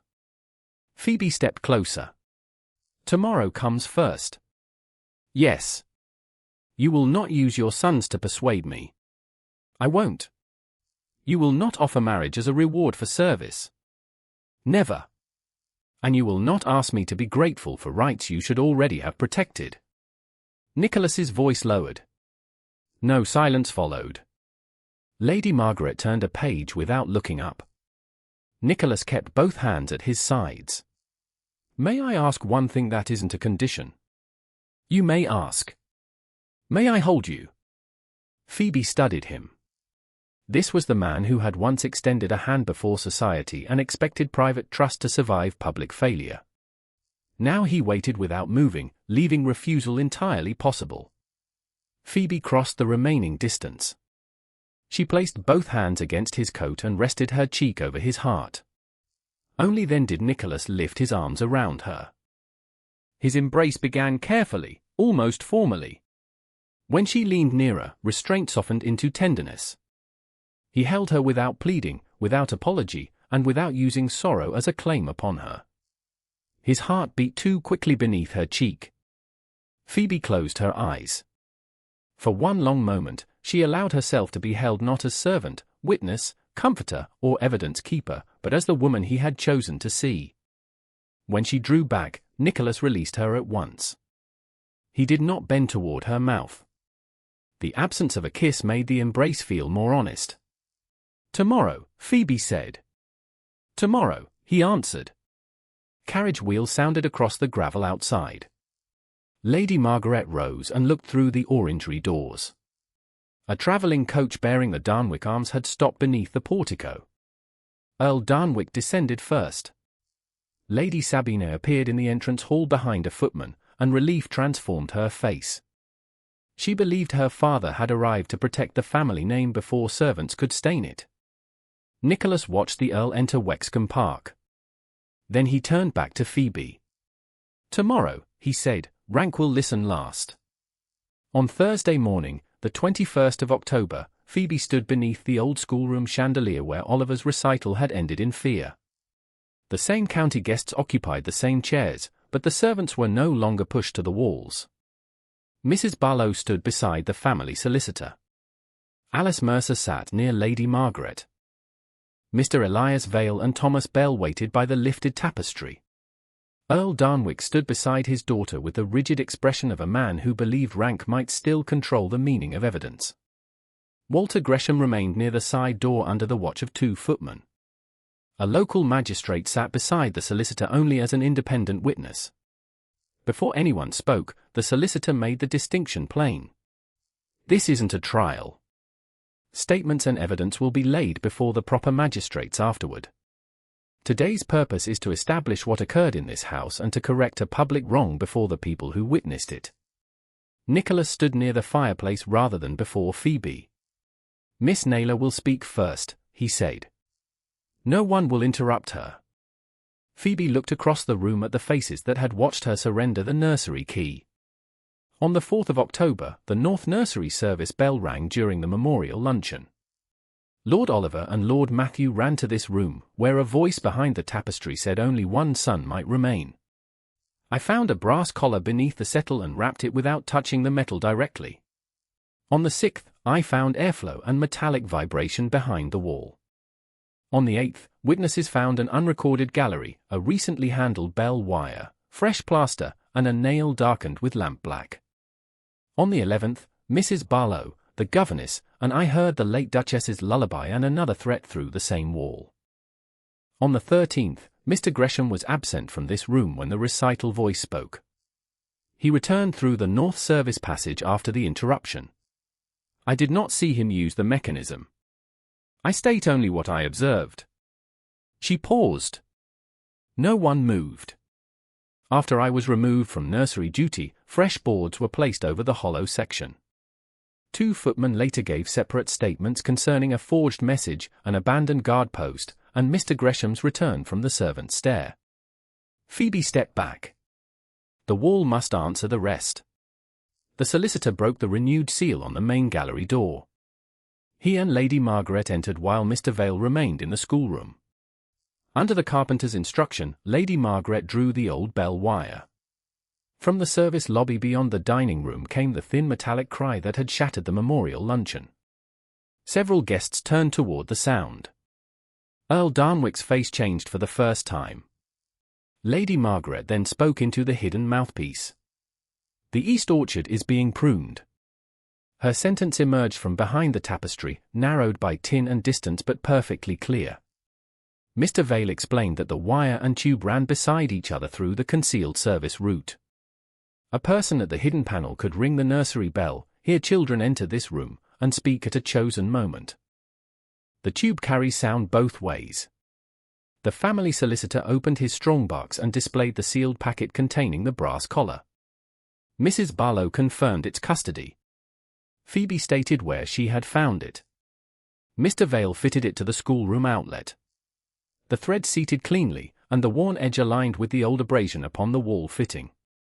It was removed at once, wrapped again, and returned to the solicitor for resealing. Thomas Bell's certified daybook entry was read aloud. It named Walter Gresham as the man who had ordered the concealed voice conduit installed on the 22nd of September, 1853. It also stated that the North Nursery bell wire was to remain connected and that neither alteration was to appear upon the principal household plan. Alice Mercer gave her evidence next. Her voice shook, but she did not stop. She described seeing Lady Sabina at the hidden stair, watching Gresham file an obsolete nursery key, and hearing Sabina say the boys must learn what happened when they disappointed the house. The solicitor produced the key found beneath Sabina's gloves. The 2 footmen followed. One described the forged note that drew him from the hidden panel during the recital.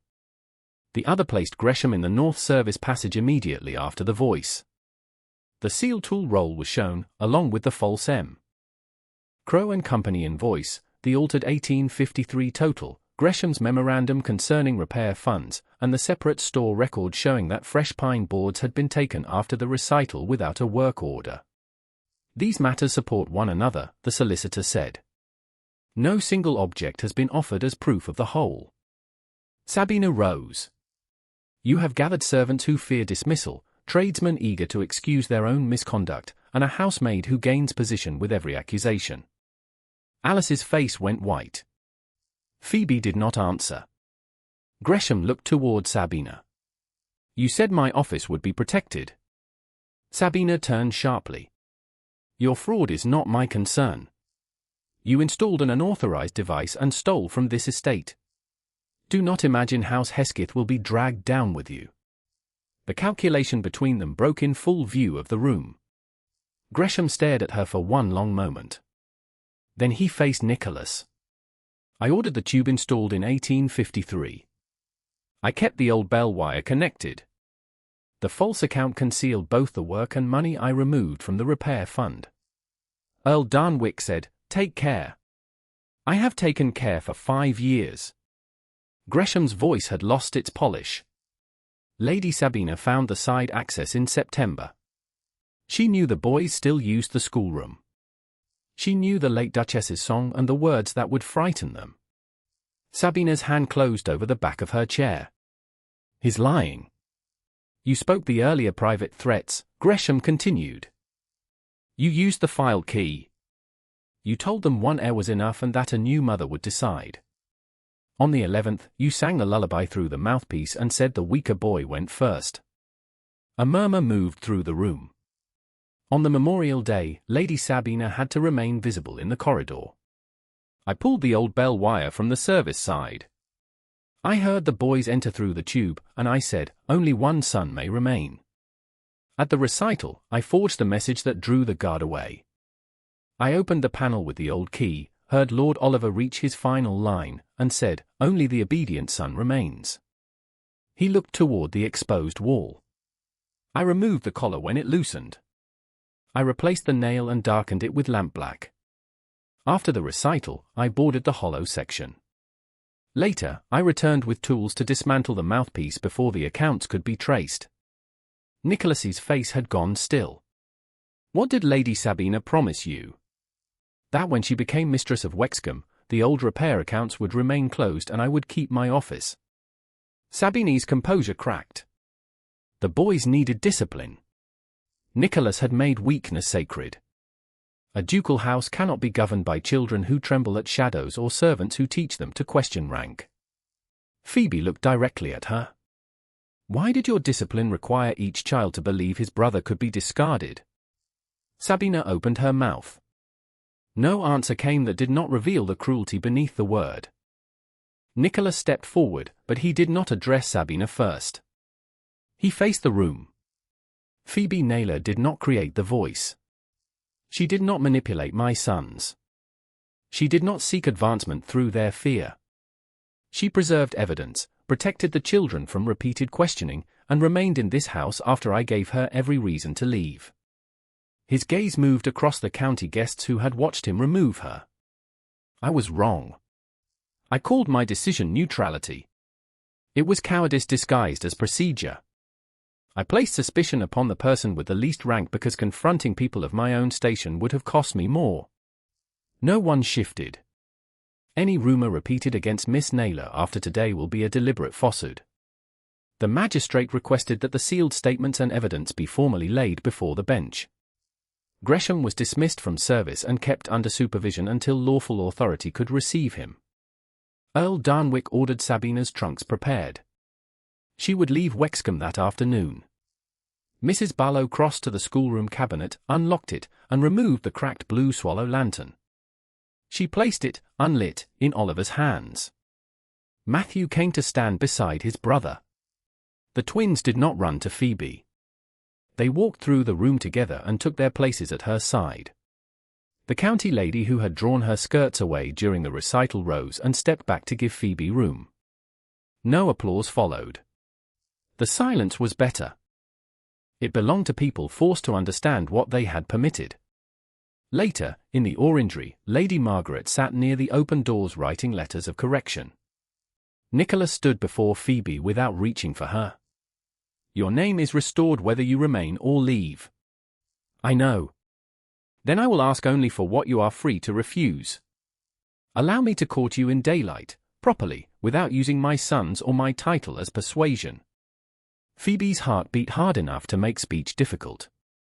Nicholas continued. "I love you, Phoebe. Not because you calmed my sons, but because you would not let fear make liars of any of us." She looked at the man who had failed her, named the failure, and corrected it before his own world. "I love you, Nicholas. But I will never love you by becoming quiet when you are wrong." Relief moved through his face. "I would not ask it." Phoebe lifted one hand and touched his cheek. Nicholas waited. He did not close the distance until she did. Their first kiss was gentle, deliberate, and entirely chosen. When they drew apart, a knock sounded at the orangery door. Oliver and Matthew stood there with the unlit lantern between them. "Can the wall speak by itself again?" Matthew asked. Phoebe turned toward the boys, Nicholas's hand warm around hers. "No. A wall can carry sound, but it cannot choose words." By the winter quarter sessions, Walter Gresham had learned that an altered account could speak more plainly before magistrates than any whisper carried through a wall. The family solicitor produced the false M. Crowe and Company invoice, the memorandum in Gresham's hand, Thomas Bell's daybook, the filed key, the tool roll, and the separate record of pine boards taken without an order. The servants' statements were read. Mr. Vale explained the fixed tube, the old bell wire, and the mouthpiece. Gresham was convicted of fraud connected with the estate accounts and sentenced to a term of imprisonment. The speaking mechanism was not treated as a ghostly curiosity or quietly destroyed to protect the dignity of Wexcombe Park. After the proceedings, the collar, a documented section of bell wire, the mouthpiece, and the obsolete key were sealed and placed in the estate archive with copies of the sworn statements. A plain wooden cover was fitted over the schoolroom outlet. Upon it, Nicholas ordered only the date engraved. Nothing else. He would not permit the house to conceal its history beneath ornament. Lady Sabina returned to Darnwick House under her father's authority. Her path to Wexcombe Park was closed. Some county families stopped receiving her. Others continued to call because society often forgave cruelty more readily than it forgave embarrassment, but the alliance she had imagined with Nicholas was finished.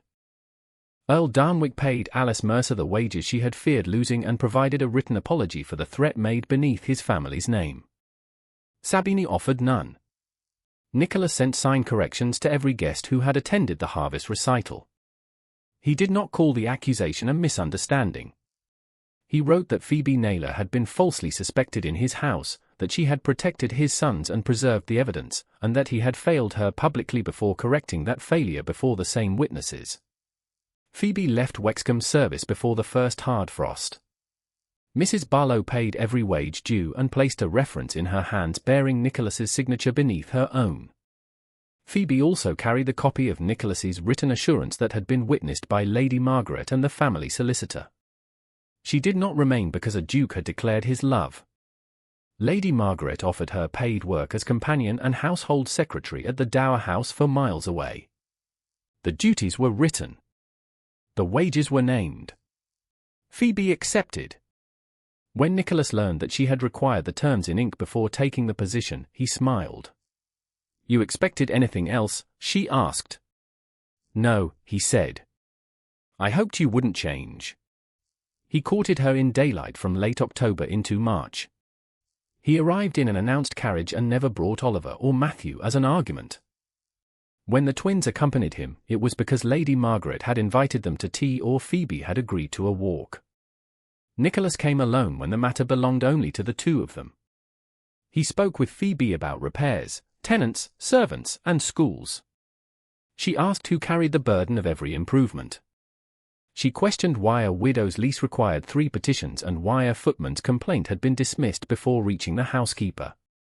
Nicholas did not enjoy every answer. He learned to listen before pride arranged a defense. More importantly, he kept fixed hours with his sons that did not depend upon Phoebe's presence. He read beside their beds. He listened when Matthew woke from dreams of the wall. He walked the north passage with Oliver until the boy no longer felt compelled to inspect every door alone. Recovery came without ceremony. Matthew first allowed the lantern flame to be lowered. Weeks later, he accepted it unlit upon the bedside table. Oliver stopped checking the service stair before lessons, then began again after a bad dream and was not shamed for returning to fear. The cracked blue swallow lantern remained in the schoolroom cabinet when not in use. Before the wedding, a village brass worker fitted a narrow brace across the damaged pane. The crack remained visible beneath it. Nicholas proposed at Lady Margaret's dower house in February while rain touched the windows and Lady Margaret sat in the adjoining room. He did not kneel before servants or assemble the twins beside him. He stood before Phoebe with no audience to make refusal costly. "Wexcombe must become a house worthy of you whether you marry me or not," he said. "I have begun that work. I will continue it if you refuse me. But I love you, and I would be honored if you chose to build the rest of our life with me. Phoebe studied the man who had once mistaken procedure for courage. I won't become grateful for being permitted to speak. I know. You won't call agreement obedience. I won't. And when I tell you that you're wrong, I will try to hear it before the whole county does. A smile touched her mouth. Then yes, Nicholas. They were married by common license at the parish church on Thursday, the 17th of March, 1859. Some county families declined the wedding breakfast. One lady wrote that she could not approve such a disturbance in the natural distinctions of society. Nicholas sent no reply. Lady Margaret did. She wrote that any distinction unable to survive justice did not deserve protection. Phoebe entered the church as Phoebe Naylor.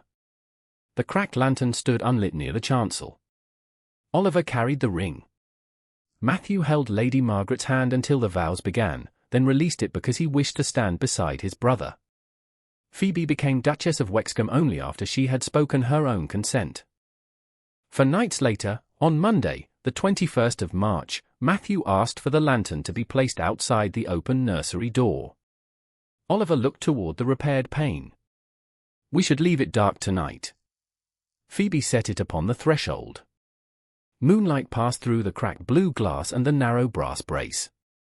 Nicholas sat between the two beds until both boys had settled beneath their covers. Matthew watched the lantern.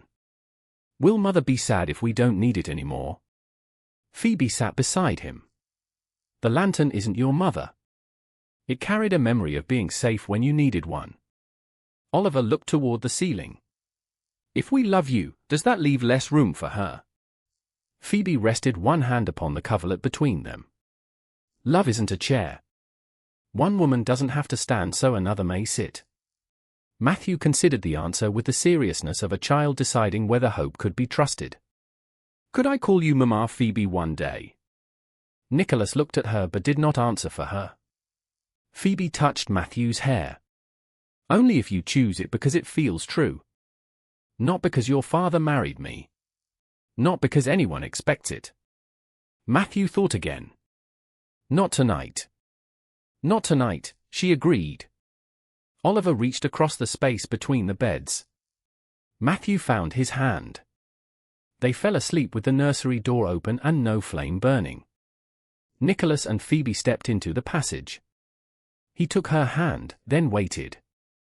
Phoebe rose and kissed him with the same freedom she had required from the beginning. Behind them, moonlight moved through the cracked blue pane and laid two swallow shadows side by side across the threshold.